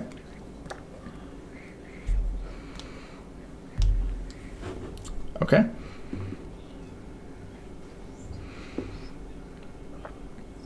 Okay. Okay, Seal, go and make a death save. That's a success. You got one success, one fail. Dindo, it's your turn.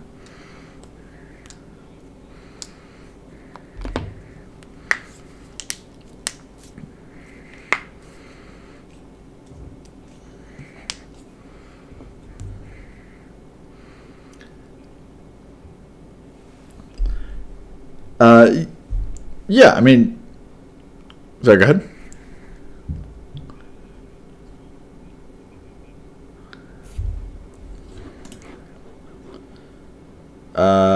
Yeah, you could probably do that safely based on where that guy's at. Go ahead and make an athletics check to see if you can pull his currently unconscious body through here. You've also got Seal standing over here, so you gotta like try to step over him.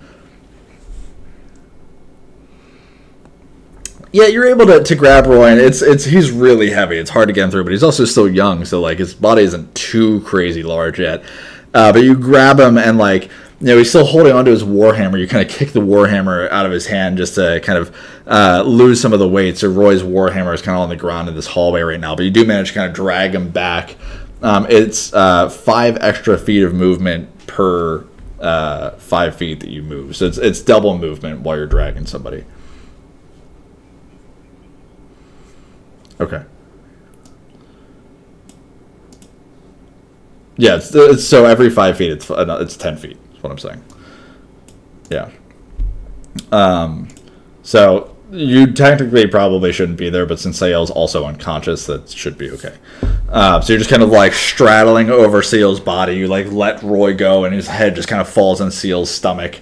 And the two of them both kind of slumber peacefully in their near-death experience. Jean-Luc, it's your turn.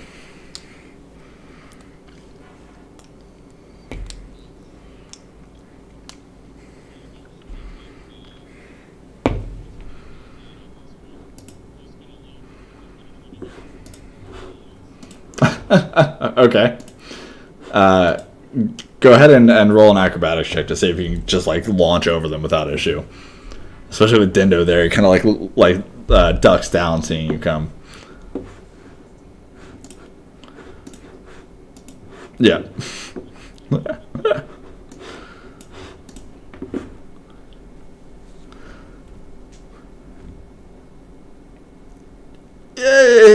Yeah, you succeed, kind of. I mean, like, you get this running start, you, like, trip over Seal's face, you, like, kick him in the cheek, and you, like, fall over, you land on top of Roy, and you roll over him in, like, the most unattractive way possible, but you do technically get over all of them, but you use half of your movement to do it.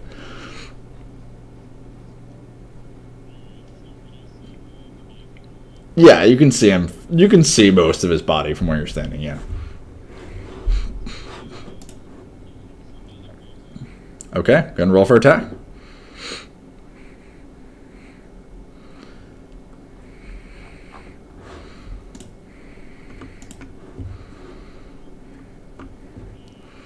Yeah, that arrow goes wide, and as soon as you come into vision, this thing loses the action that it held, waiting for somebody to come over here.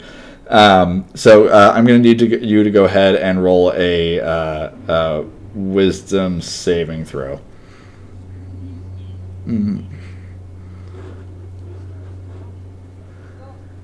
Oh dear God! You see this pink ray just kind of launch out of its eye stalks, and it just blasts you in the chest. And you feel this calming emotion come over you, and you hear in your head it just says, "Come, open this door for me, please, Jean-Luc." And you are going to be charmed until its next turn. Yep. All right, Wyank, it's your turn. Jean-Luc, if you have any more movement this turn, you have to use the rest of it moving up towards that gazer. Okay, I believe you. Wyank, it's your turn.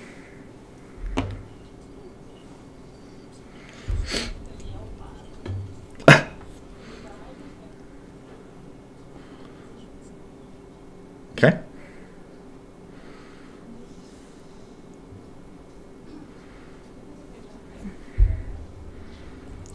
That was... that would be about 25, 10, 15, 20, yeah.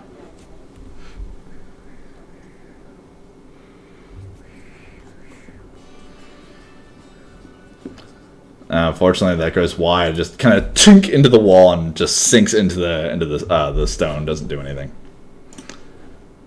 Anything else?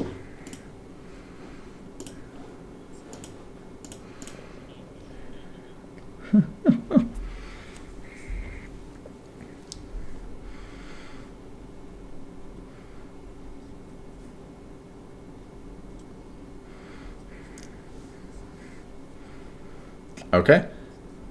Sounds good. So, Rainier, it is your turn. What would you like to do?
Okay.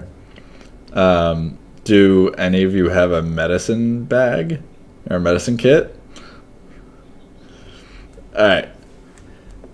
So you go over to him, Rainier, and you're like pumping on Roy's chest, And it's just doing nothing at all. In fact, I think you seem to be like creating more blood from his wound, and you just like your hands get covered in this thick goo.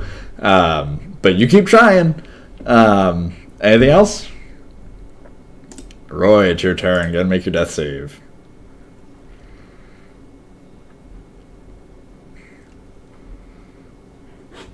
Oh, did you see it?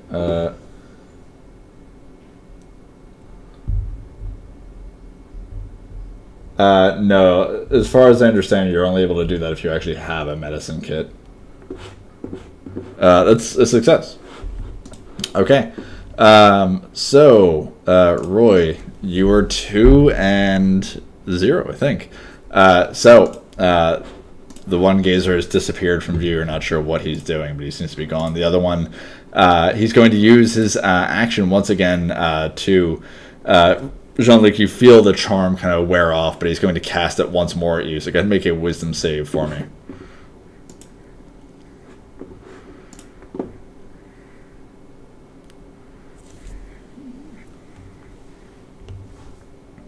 That's enough. You get blasted in the chest once again, but it just kind of it seems to fizzle off and does nothing to you. And the eyes on its eye sockets go wide with panic for a moment. And he turns around and starts kind of, and it's like pounding on the door with its the eye stalks, but the door seems to be like a pull open type thing. It doesn't have any thumbs, so it's having a really hard time. It's trying to like jiggle this freaking thing open and can't do it. Philip, it's your turn. What would you like to do?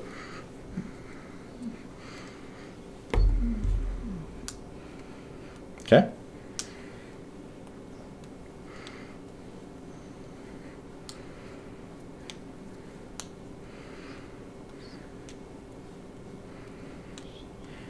Shillelagh.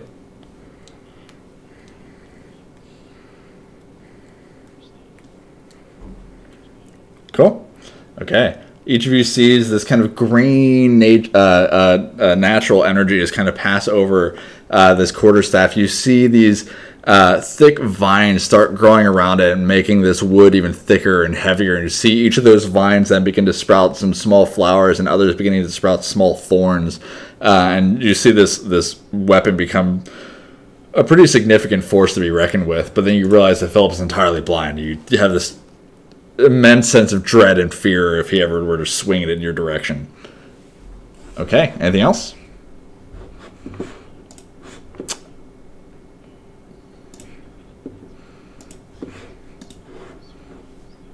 Okay, very good. Seal, gotta make your death save. Oof. Seal goes down. That is to it. He took one. He already took one. So when he died, he got hit from another one, and immediately it went down. It is 3 to kill. Yeah. So when he went, crit fails is 2, and he took 1 death save when he went down because he got hit with 2 things. The first one knocked him unconscious. The second one gave him a death save. Okay. So you just see Seal just kind of spasm. And you see this last breath kind of exhale out of him, and he goes out. Dindo, it is your turn.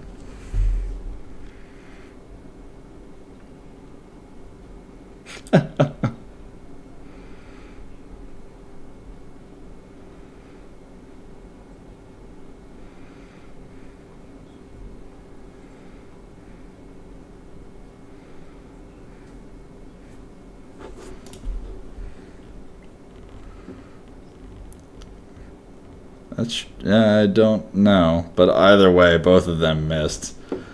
Unfortunately, yeah, they go wide.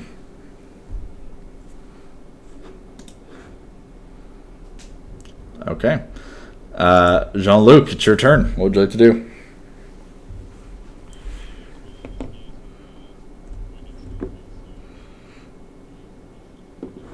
Okay, go ahead and roll for attack.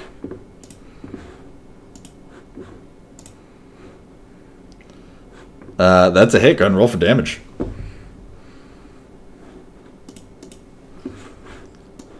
Oh! Wait, no, that was... Yeah, no. Oh my god, though, yeah. Okay, Jean-Luc, how do you want to do it?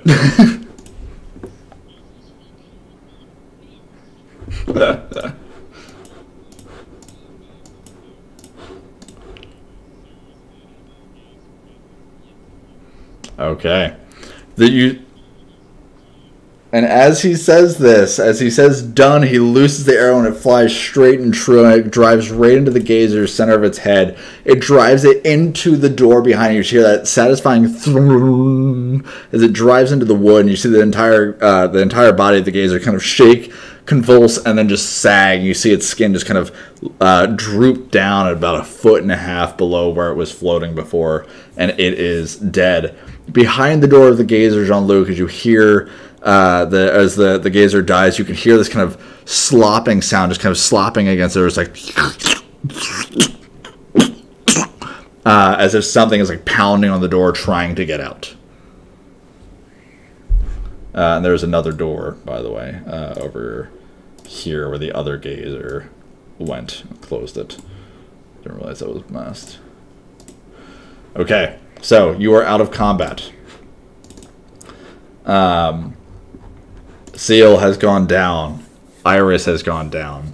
Roy is currently unconscious. If one of you want to try to, if anyone has something they can try to help Roy with, go for it. Otherwise, Roy, got to make your death saves.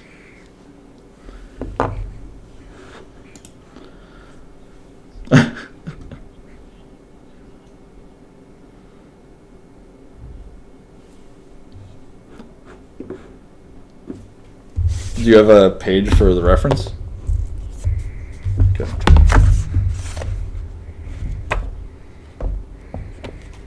But don't you need a medicine kit to be able to do that? Oh, my apologies.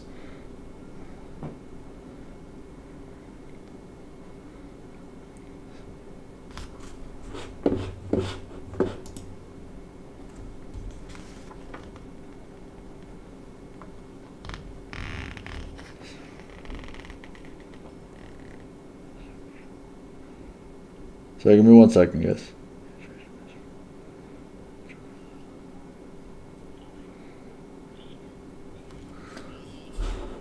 All right.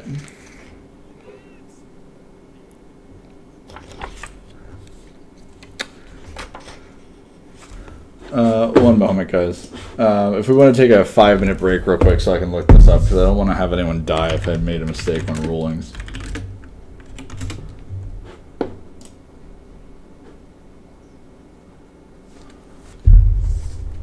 Oh, no, I just looked up. So, okay, we don't even need to take a break. So I looked up Healer's Kit on just some of the SRD content. And, yeah, I stand corrected. I apologize. So if you have a medicine kit, you can stabilize a creature without a medicine check. And otherwise, you can do a medicine check to stabilize them. So as far as Sayo goes, I could say that we're still close enough that would make sense for you to stabilize him. Iris, we've already kind of had a quasi-funeral for you, so that might be kind of weird. So if you want to stabilize... Yeah. So Roy is okay because I think he came out of himself. If you guys want to stabilize Seal, I'm okay with that. And I apologize immensely for that issue on my end. I didn't realize that was how that worked. You would just roll 1 with advantage since you guys are helping each other.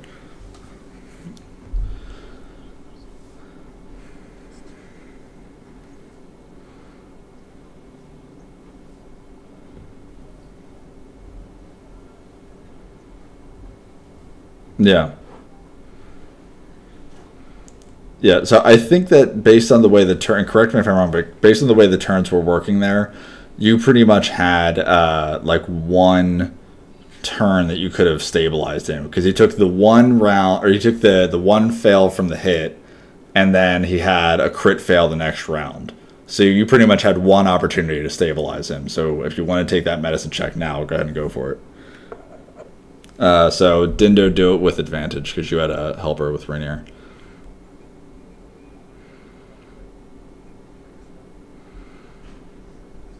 That's fine. That's fine. Whoever wants to. Okay. Oh yeah. Okay. So yeah, Sale is unconscious but alive. So my apologies, guys. I learned something new today on that. Okay, so Sale, you are not quite dead yet, but you guys are all very, very weak and very tired. So, what would you guys like to do?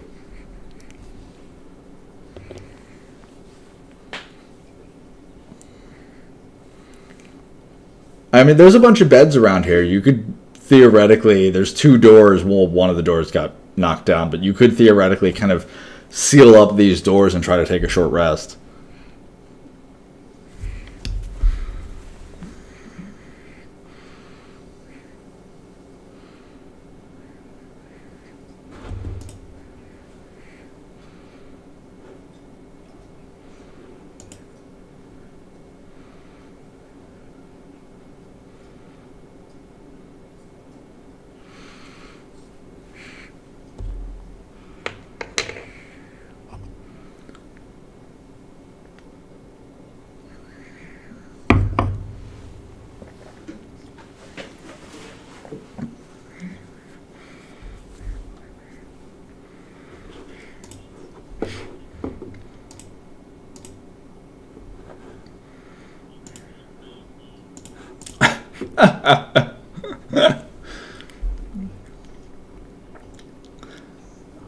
Okay.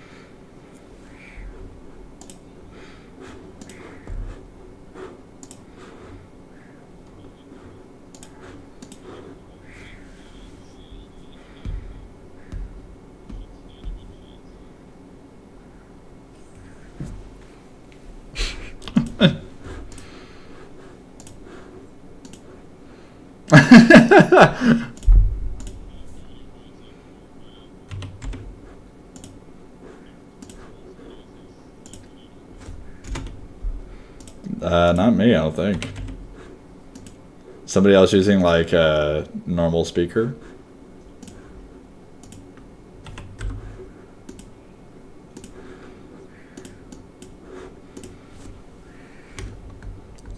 Sure. Okay, so you take a couple minutes. Takes you about 10 minutes to barricade this room.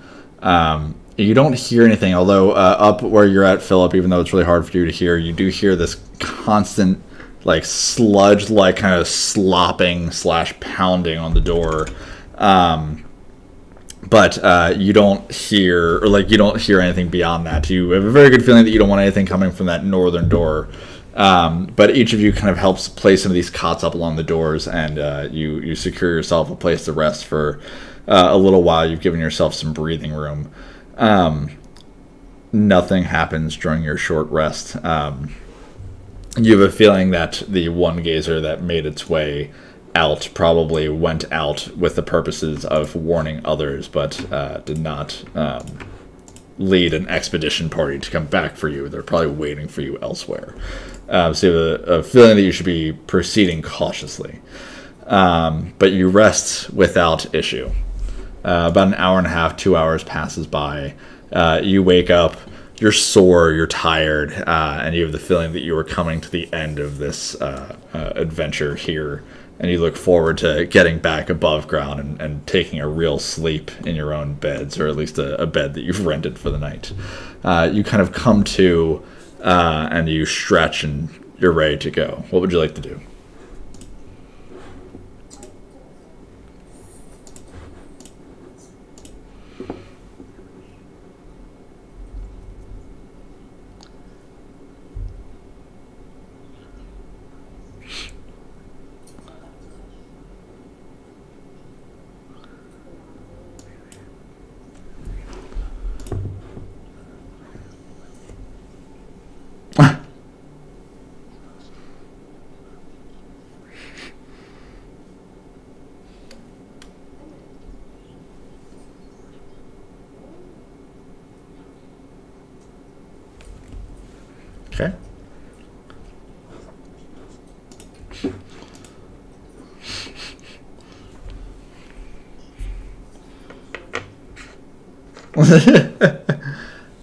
Okay. So.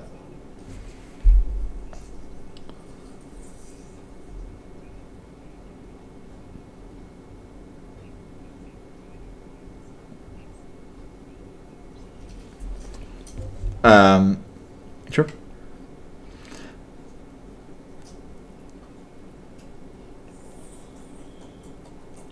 Yeah, you both are hearing this constant kind of like just kind of slamming, just this sludge like muddy kind of gloop sound. You're not a just on the north. Oh no, sorry, I thought you went up to Philip. My apologies. No, next to Wank, you hear nothing. You hear nothing next to Wank. Just silence.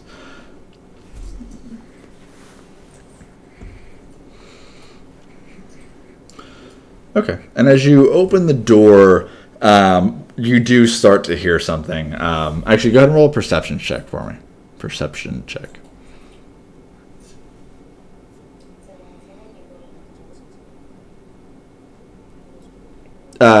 Yeah, I was going to say, you'll hear the same thing. Both of you hear, just standing next to this, as the door opens. It's pretty distant. It sounds like it's coming from pretty far down the hall, but you hear just goes, please, please, I don't know. But you can't really make out exactly what he's saying, but you hear just like this sound of like flame kind of sizzling in the distance. You hear just, and that's all you hear. But it sounds like it's very far down the hall.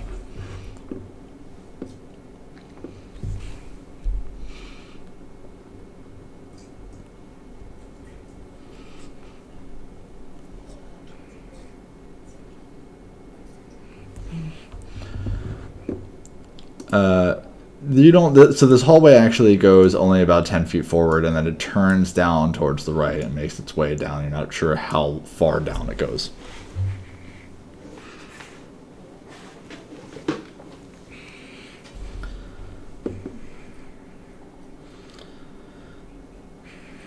Okay.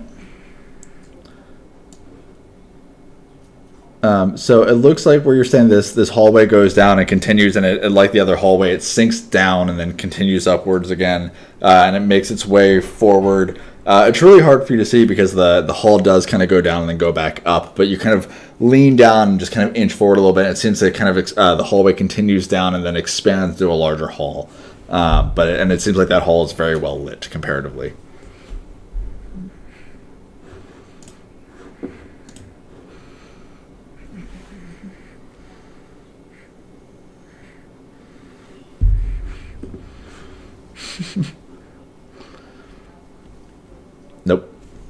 Nope. You have a feeling that you're probably already in the area, if you will.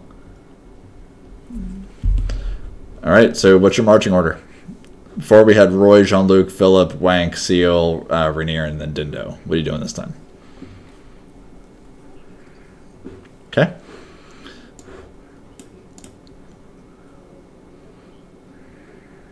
Okay. After Wank. Okay.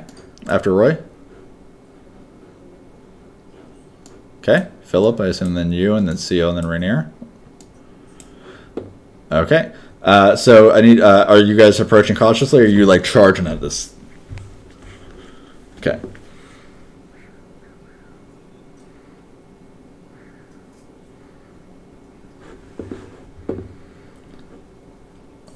Okay. So let's keep you here.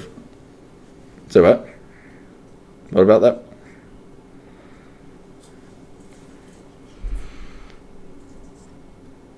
Okay.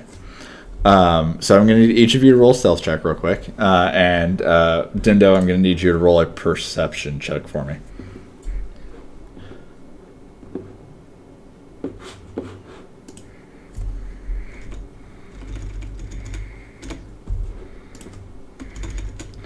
So I'm just going to call out your name, Seal. What was your stealth check?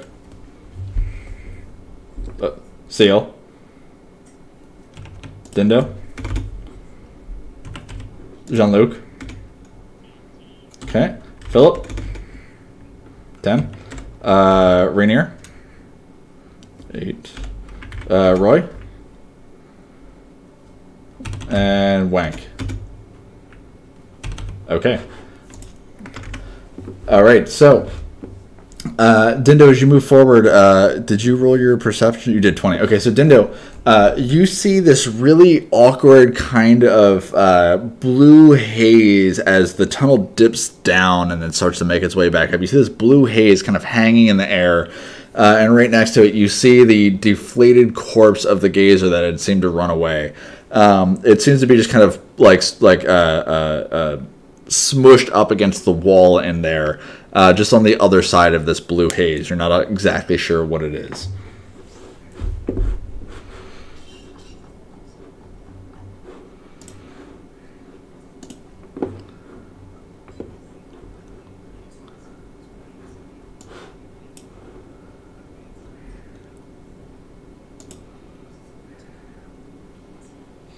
Okay.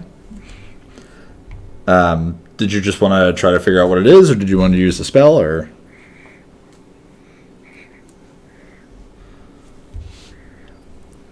And CO, I think you said you were going to check it out. What do you want to do? Okay. Go ahead and make an Arcana check. Yeah, so this, just based on the fact that you can actually see the, like, almost physical manifestation of magical enchantment in the area, you look at it for a moment, you can feel it, and you have the feeling that this area has been warded in some way. You're not exactly sure how, but it looks like it's been really, really sloppily done, as if from some type of apprentice spellcaster, and you have the feeling if you were able to use Dispel Magic, you'd be able to get rid of it. You also can tell that it doesn't look inherently harmful, so you're not quite sure what killed the gazer, but you're not sure what the spell is either.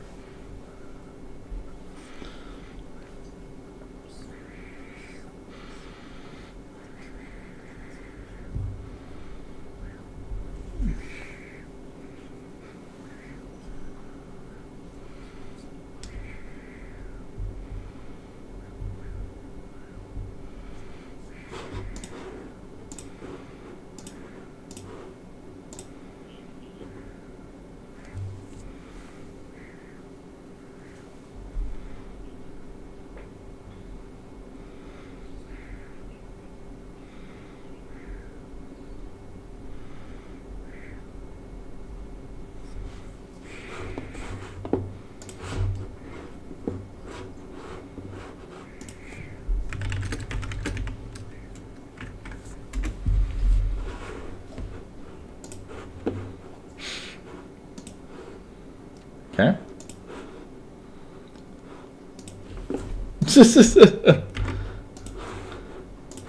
Okay. One moment. I imagine so.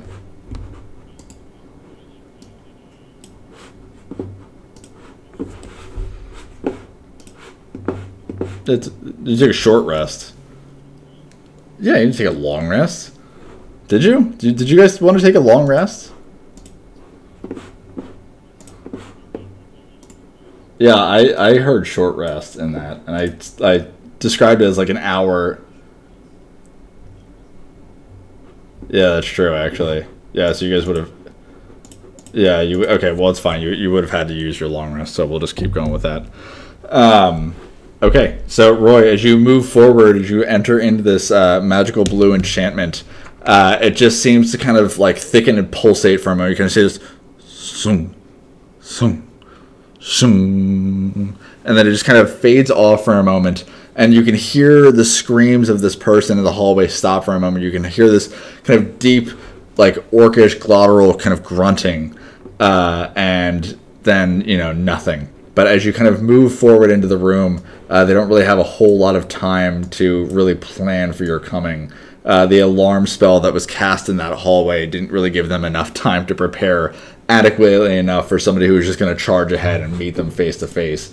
As you come into this room, you see these threadbare curtains that hang on the east wall of a long hall, in the middle of which a muscular half-orc in dingy robes stands with his foot on the chest of a male human with wavy red blonde hair.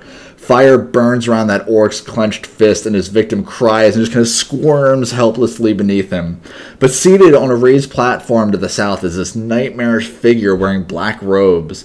It has large white eyes and rubbery purple skin with 4 tentacles encircling its inhuman mouth. It cradles and gently caresses what looks like a disembodied brain with feet, and by its side, acting as a bodyguard, is a Kenku with a thick scar on its beak. You do. You recognize this Kenku as Shekti the Scarred, the one who assaulted you when you first entered into Waterdeep. You don't see the egg. One moment. Clear initiatives. There we go. Okay, so I'm going to need each of you to go ahead and roll initiative as Roy runs down this hallway. Yeah, no, you don't get a bonus round. You would have gotten a bonus round or a surprise round if you dispelled the alarm spell in the hallway. But so they weren't able to prepare to ambush you, but you weren't able to ambush them either. Yeah, you did take a long rest. And for those of you behind Roy, move yourselves to where you would have been had you actually been able to move your character tokens somewhere behind Roy. So as soon as you burst into the room, the one thing that does happen before anyone is able to really respond, the tentacled creature, this nightmarish figure that you've never seen before, just kind of sees you. He stands up immediately. He pets this brain, this disembodied brain, one time, places it on the floor, and then immediately begins gliding across the room with its hands kind of cupped one over the other. Shekti the Scarred, standing nearby as a bodyguard, kind of moves alongside him, and he starts moving towards the door. He gets about here. Shekti moves here and starts, kind of tries to block his escape. But he stops for a moment. He looks over at you. He looks at Shekti. She nods, and he immediately casts Dominate Monster on you, Roy. So I'm going to need you to go ahead and make a wisdom save for me.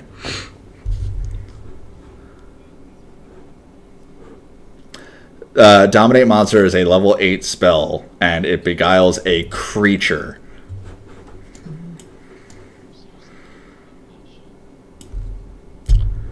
Hey, man. It is a wisdom save.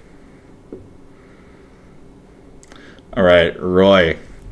You immediately feel compelled, and you just hear this deep rattling.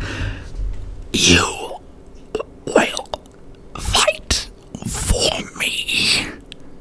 Kill the ones behind you. And with that, he turns and leaves the room, leaving the others to fight. Roy, you feel this overwhelming urge, and you struggle with all your might, but the warhammer in your hand begins to quake and quave, and you find yourselves uncontrollable, this uncontrollable will dominating your very being as you start to turn and shift towards the very people who helped you get this far in the first place. Okay.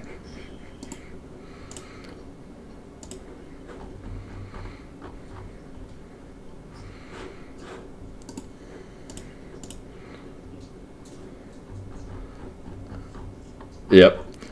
Okay. Rainier, you see this powerful magic course over Roy. You don't know exactly what has happened, but something clearly not good is happening to this new friend of yours. You were the first person to respond. What would you like to do? I've got a 22 on my sheet.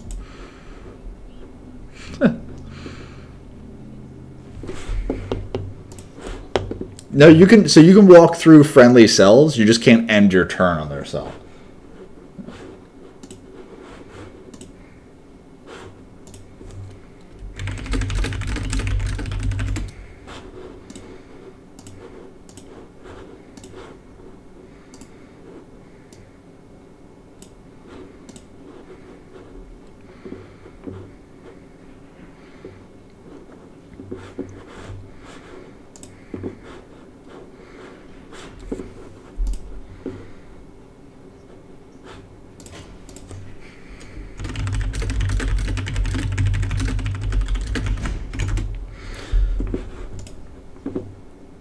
It's up to the person. So it's if you're trying to grapple them, it's going to be athletics, and then for the person who is being grappled, it's up to them as to whether or not they want to do athletics or acrobatics.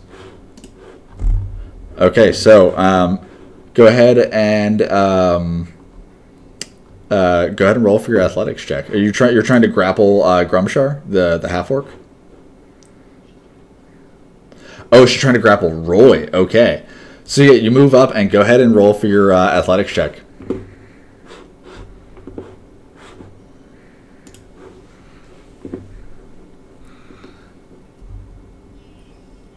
Nice. Okay. Yeah, you managed to grab onto Roy. He's like starting to turn around. And you just instinctively know that something bad is about to happen. You run up behind him and you just kind of armbar him, and he just is holding onto it. You can feel him violently trying to shake you off now. Is there anything else you'd like to do with your turn?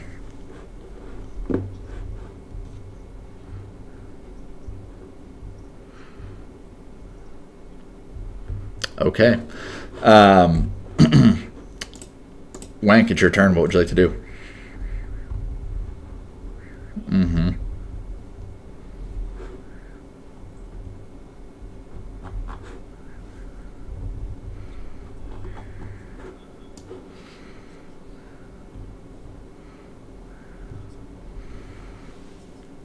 No, you just saw him kind of move his hands around, and that was about it. Roy heard something telepathically, but that was it.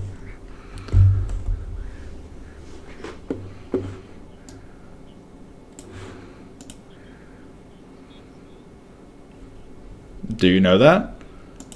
Do you know what these creatures are capable of?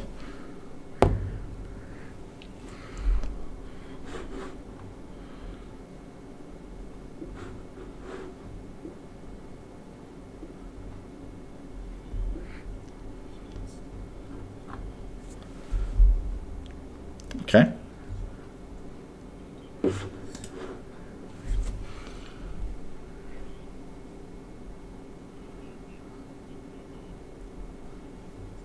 Okay.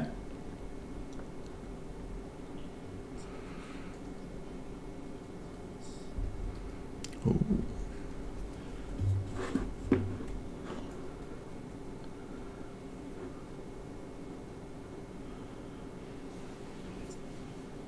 Yeah, I had to turn it down to 1%. It's still really loud. Yeah.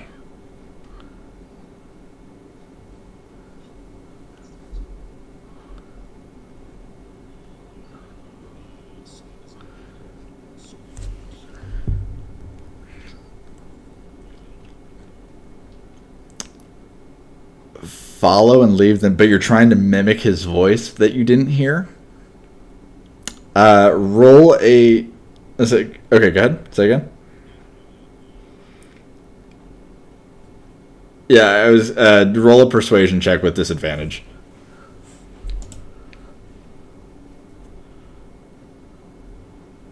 Okay, one more time.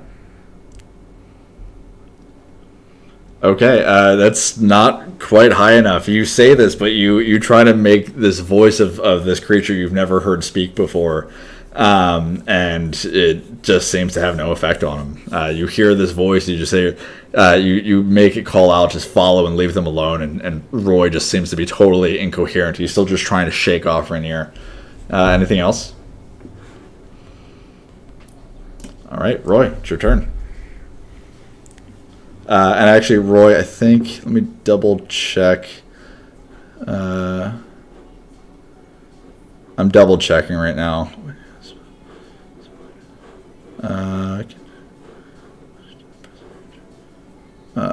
Oh, wrong one. Derp.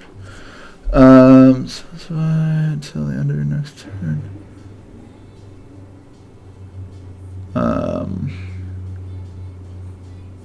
No, it's only each time you take damage. Yeah. No, but you would be trying to throw Rainier off of you, so you're gonna have to make a strength or acrobatic or athletics or acrobatics check, whatever is your highest. You're under the dominance of this other creature, which is trying to get you to fight for it. The last command will last until its next turn. It would still be a flat athletics. All right, Rainier. Unfortunately, Roy just kind of, and he throws you off him. You kind of stumble back for a minute, and Roy is just kind of free of you. Roy, is there anything else you'd like to do with your turn? All right, Jean-Luc, it's your turn. Yeah, I mean, you're going to want to, you stay there to keep attacking. Jean-Luc, it's your turn.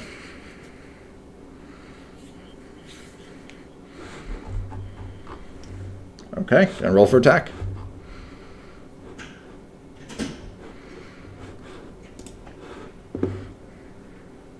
That is absolutely a hit. Go and roll for damage.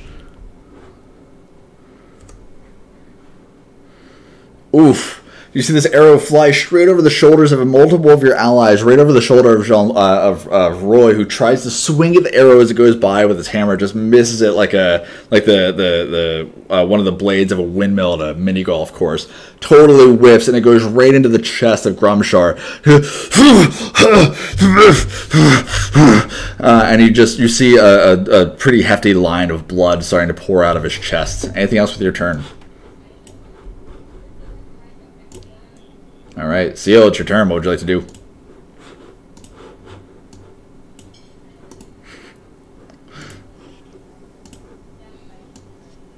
Oh.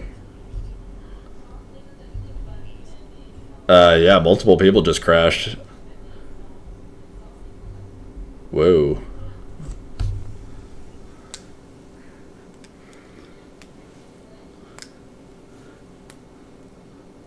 Also, just while we're reconnecting, we are coming up on 10 p.m. How much longer do we want to go? This is the boss battle, quote unquote.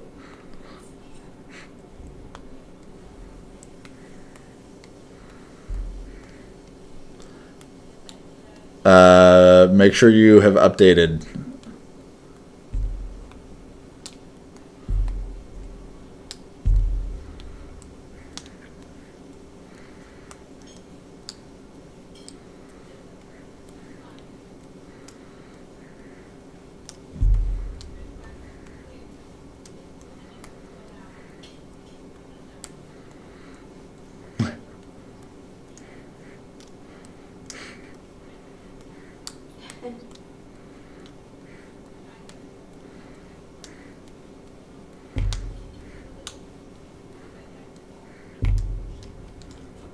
Okay.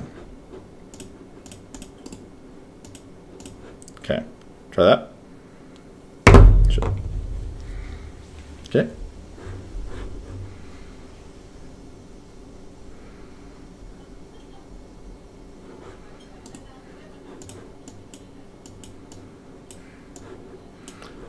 Your character's still on my... actually, are you buried somewhere? Oh, no, you're in the back. Seal, you're all the way in the back.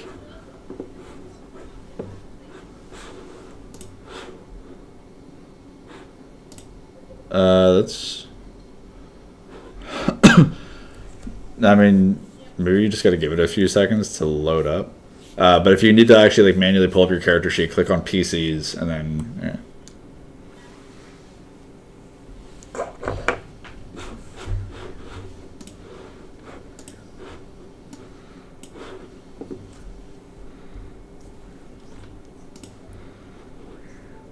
Okay.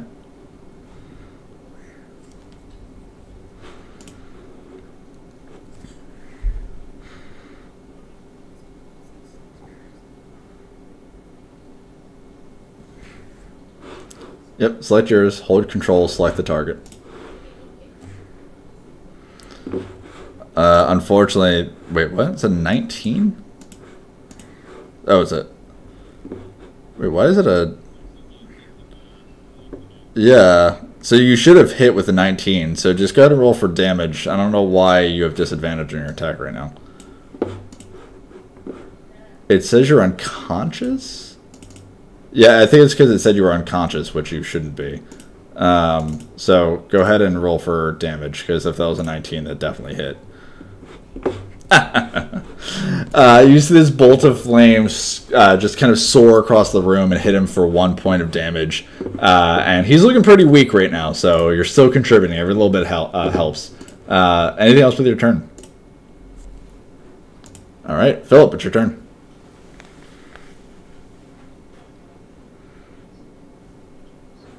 Okay. Okay.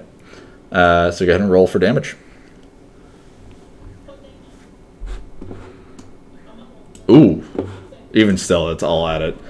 So you see this lavender bolt of energy soar across the hallway and drive directly into his chest. He falls down to his right knee and just kind of coughs up some blood for a moment. He stands back up. He seems incredibly woozy. You have a feeling that he's on death's door right now. Anything else with your turn? All right, Dindo, it's your turn. What would you like to do?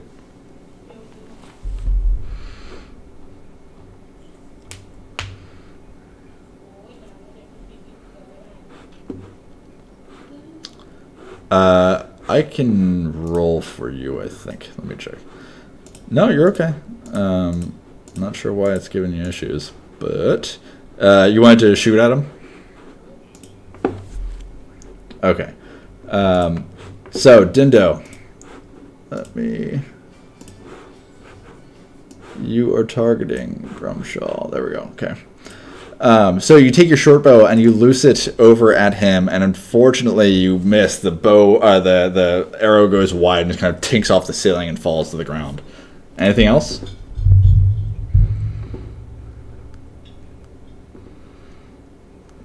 Well, there's actually a small hallway. I should actually give you guys more vision now that you guys are up here. There's a couple small hallways up here as you kind of come into the room. So you can duck into one of those if you'd like, or you can go backwards, whichever you'd like to do. Okay.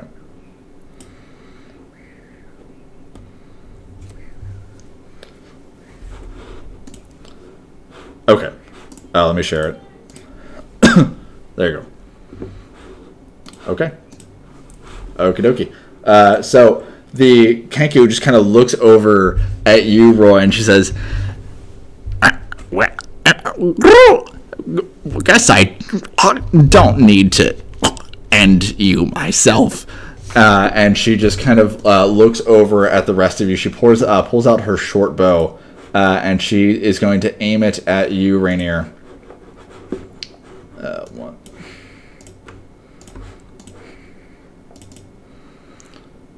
And that is a hit. So she looses her bow, and the arrow flies straight and true and hits you for 9 points of piercing damage. It drives into your upper chest, and you just feel this searing pain as the arrow sinks into your flesh. And that is going to end her turn. The Intellect Devourer just kind of moves 5, 10, 15, 20, 25, 30. And he is going to not do anything. He's going to hold an action, and that's going to end his turn. Floon, who is just on the ground next to Grumshar, I'm going to actually throw him right here. He's just on the ground next to Grumshar, and he's just kind of quivering. He's got clearly no health left. He's just kind of crying in pain. He's got wounds all over him, and he's just looking for someone to save him. Grumshar is going to kind of move up here next to you, Roy, to try to get some line of sight on you, Dindo. And he is going to just kind of move his hands, and he's going to create some flame, and he's going to loose a firebolt in your direction. And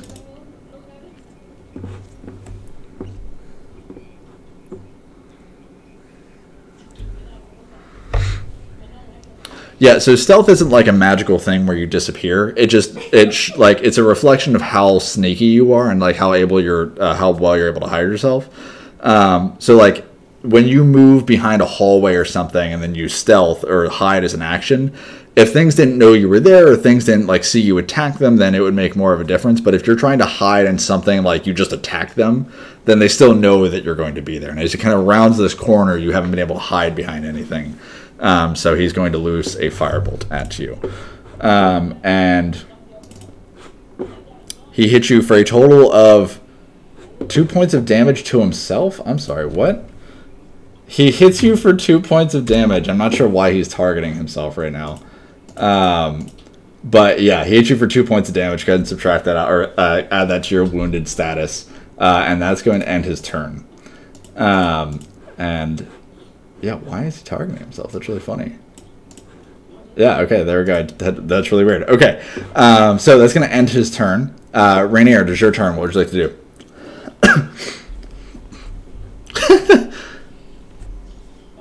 All right, go ahead and roll for just a general strength check.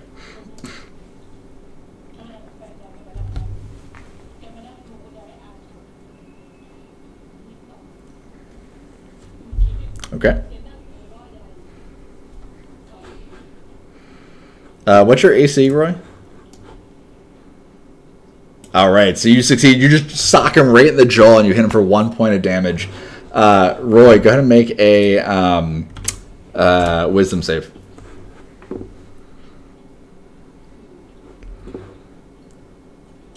Ooh, just barely enough. You snap out of it. This hit to the jaw just kind of like socks you forward. Your head spins to the left, and you just kind of spit all over the wall, and just kind of, and you shake it off, and you just kind of grab your maul and turn around and face the enemy, and you're ready to go. Rainier, anything else with your turn? All right, Wank, what would you like to do?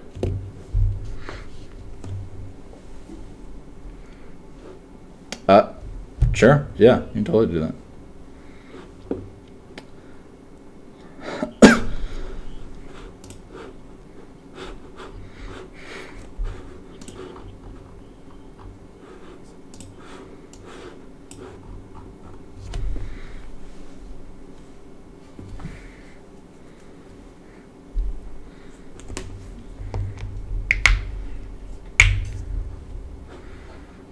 Okay, that's a hit. Go ahead and roll for damage.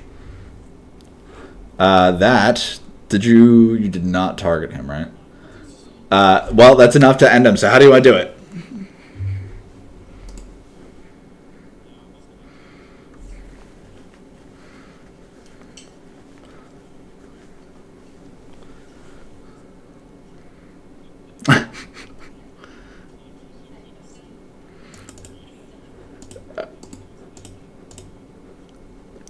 All right, you see Wank just 360 no scope. You see him do this like little weird hop spin, and he kind of and just goes right into Grumshar's neck.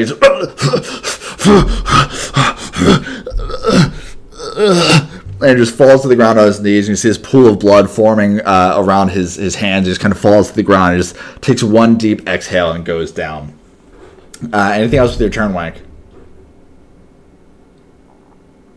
Roy, it's your turn.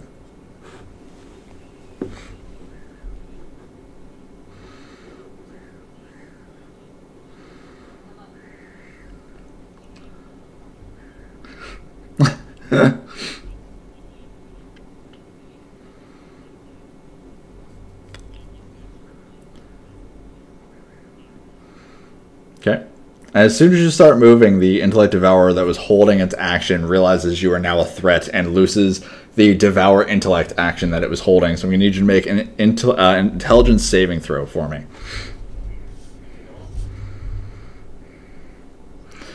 Ooh! You see these like the legs that it's been walking, this brain on feet. It jumps up and just kind of extends its legs towards you, and as it does so, you see these sickening blue rays just kind of extend forth from it. They blast you in the head. You can feel your brain starting to tingle, but you just kind of shake it off, and you look at it and you just say, "Not now!" and you start charging at the check T. Okay. All right, go ahead and roll for attack.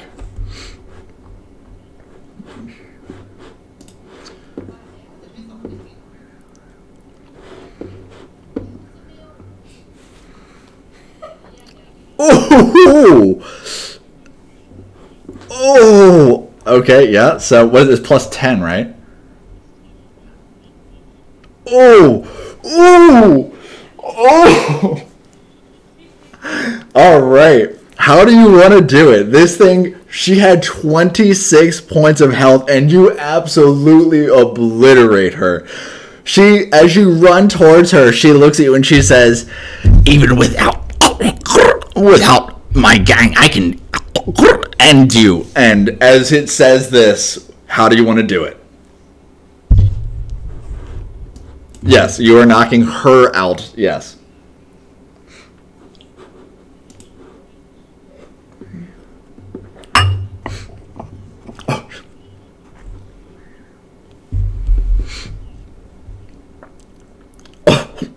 My God.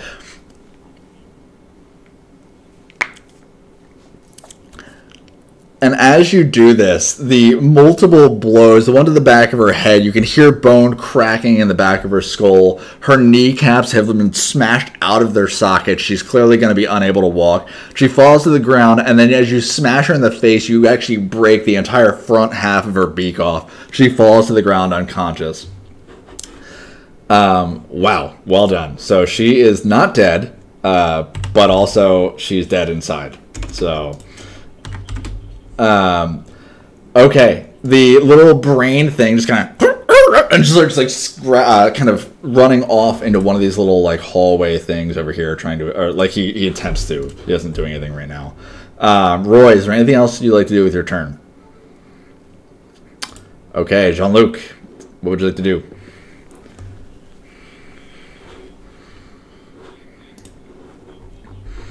Okay, good, roll for attack.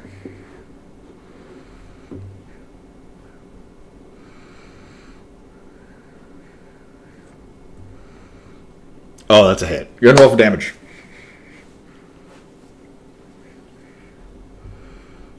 Ooh!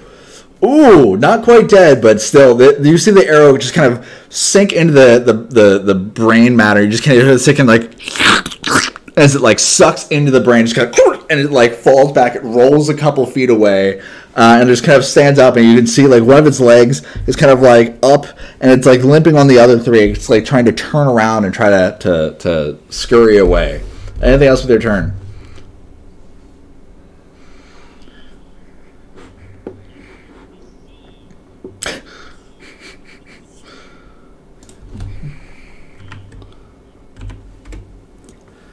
Okay. Oh, it's got resistance. That's why. Okay. So it's taken a lot of damage, but as you hit it, it seems like it's resistant to non-magical piercing damage as well as bludgeoning, slashing damage as well. Sayil, it's your turn. What would you like to do?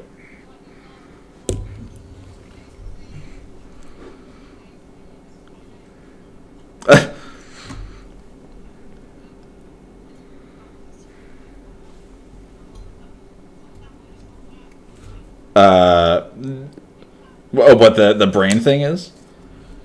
Go ahead and roll an Arcana check if you wanna try to figure out what it is, but that would probably be an action based on like what your general knowledge is. No, you don't recognize it off the top of your head. I would tell you guys if you knew what it was.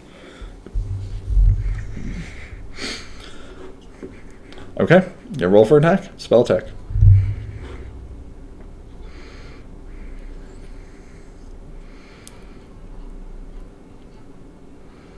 Oh, that's a hit.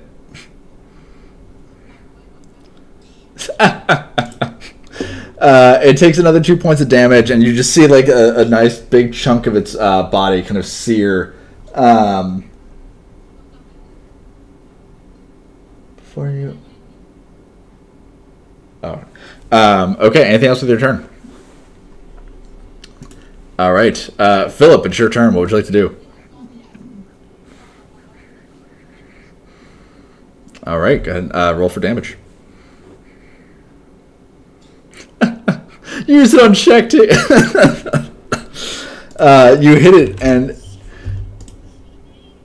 he didn't mean to. He didn't mean to. It was a missed target. She's still there. Don't worry. So for expediency's sake, if you guys are all just going to like run and rush this thing and wail on it, we can just say that you kill it. Yeah, because this thing is not going to be able to beat the 5 or 6 of you, or 7 of you, actually. So, you know, at some point after Seal looses this last bolt of fire, Dindo and the rest of him, even Floon, who is like, he's got a huge black eye, it's swollen shut. Part of his cheek is torn open. A few of his teeth are missing. And he's even weak. And he too stands up, and each of you walks over to this thing and just starts fucking stomping on it. Brain matter starts exploding everywhere, and the bottom of your boots is covered in what looks like gum. Congratulations. You have won. As you finish stomping the life out of this poor brain dog, you stop for a moment and your body swells with power, and you look around and you can see each of you start swirling with this golden light energy that just kind of washes over you, and you feel healed and you feel stronger. And congratulations, each of you has finally reached level 2. Whew! So,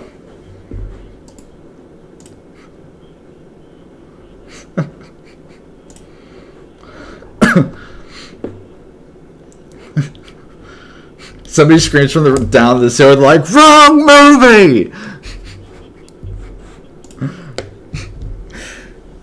All right, so what would you guys like to do? You have rescued Floon. He just kind of looks at you and just, Who are you? He does. He hasn't actually like really seen you yet. Again, his eyes are like swollen shut. He just knows that he's been rescued.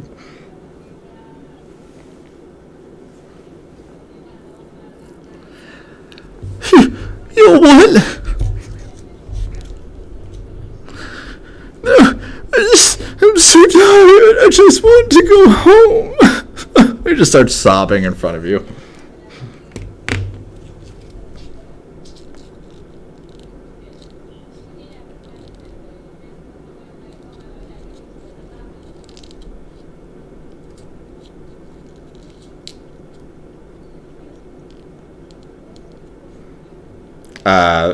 Like honeymoon Carrie? As you like kind of put your arms on me, flinches in terror. Don't touch me!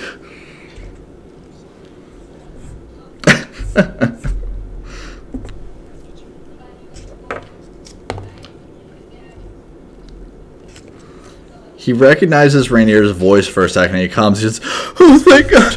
And I thought I'd never see you again. Please take me home. Take me anywhere but here." I don't know.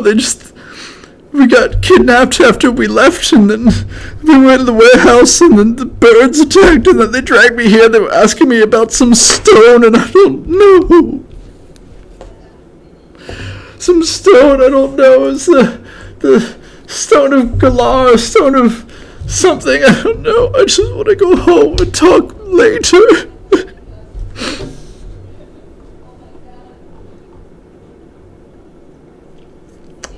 Okay, what are you going to do?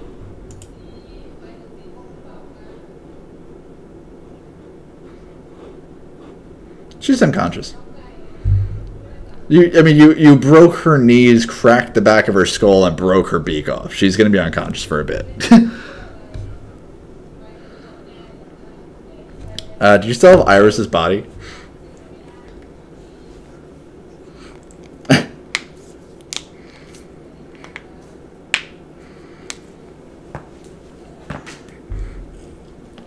Oh, shit.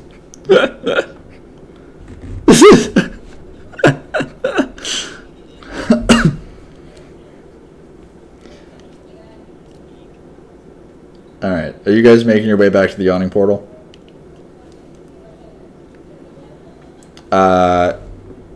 No, you don't. You have a feeling to go all the way back the way you came.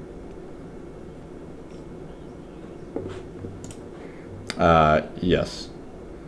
Well, okay, there's a door where you're standing now that kind of leads into another section of the sewer, and to your right, it just seems like there are a number of different little, like, side rooms. Nothing special.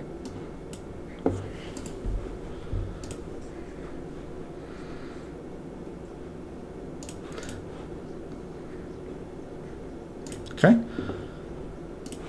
Sure. as you search around, one thing that you do find is on Grumshar's body, you find his spellbook. So you find his spellbook, and inside the spellbook, he's got a number of spells written down. He's got Burning Hands, Disguise Self, False Life, Shield, Unseen Servant, Witch Bolt. Did you get the share that I sent? Okay. So you find that, and then you also find a chest up on that raised podium where that kind of nightmarish creature was, and that has inside it a pouch of 50 gold pieces, 82 silver pieces, 250 copper pieces, and 4 potions of healing.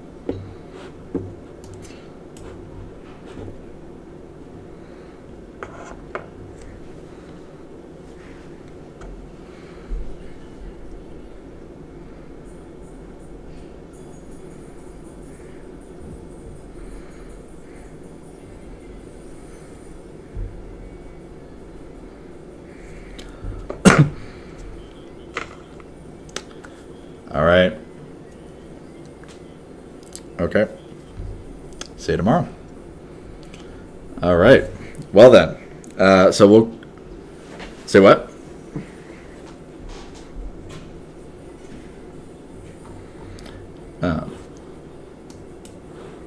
Effectively, it's only useful if you're a wizard. You're a wizard, Harry.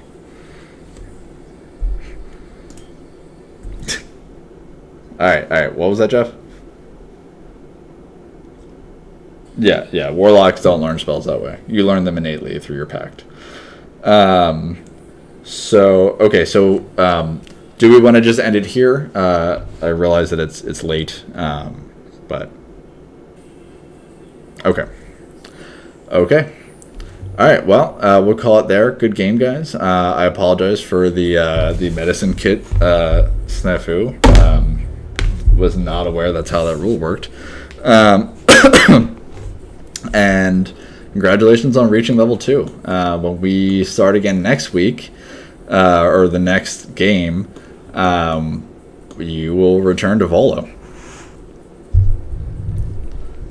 All right.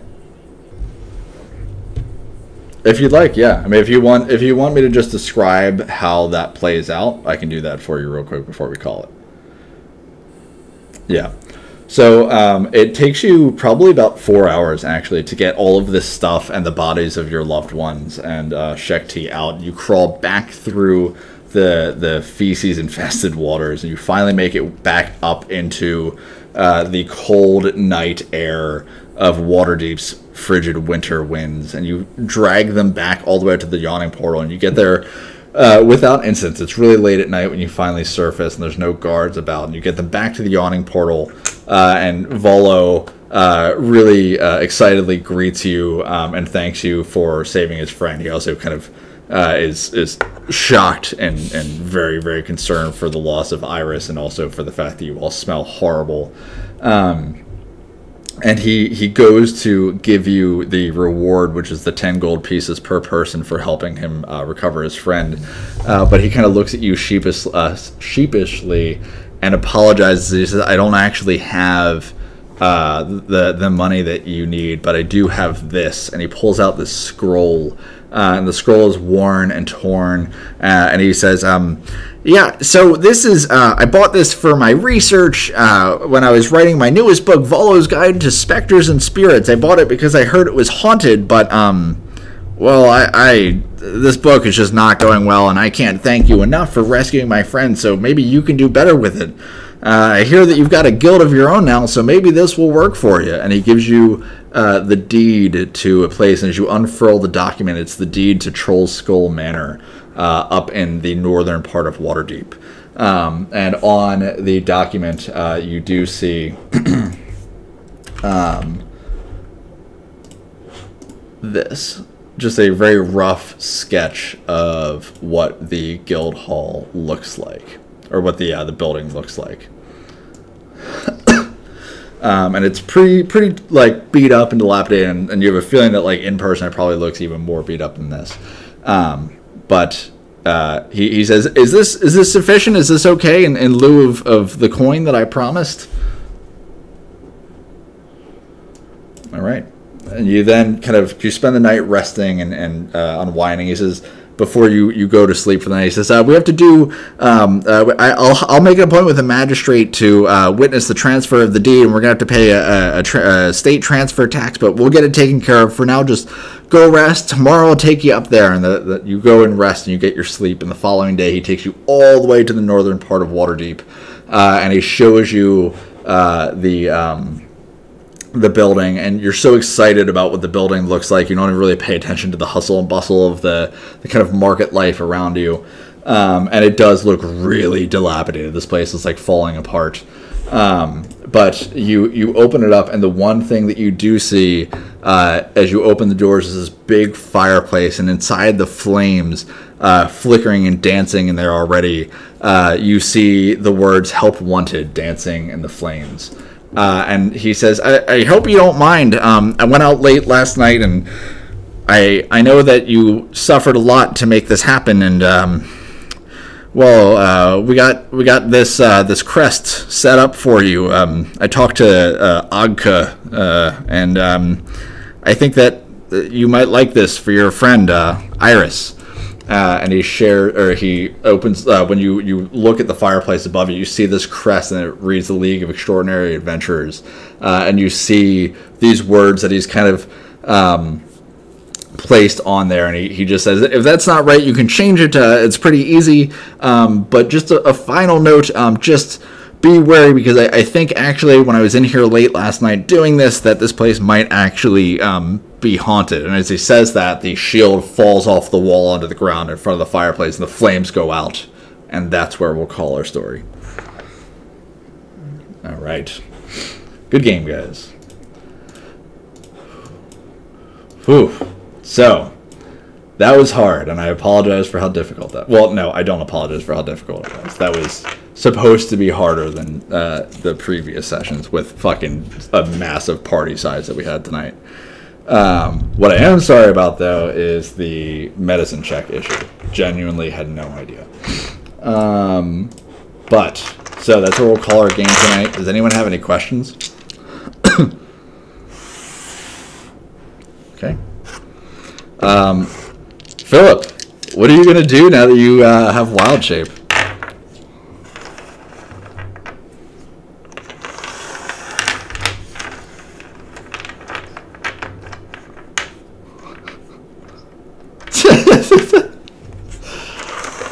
And it seems that Philip has already made himself at home, and no one has any idea where the fuck he just ran off to. All right.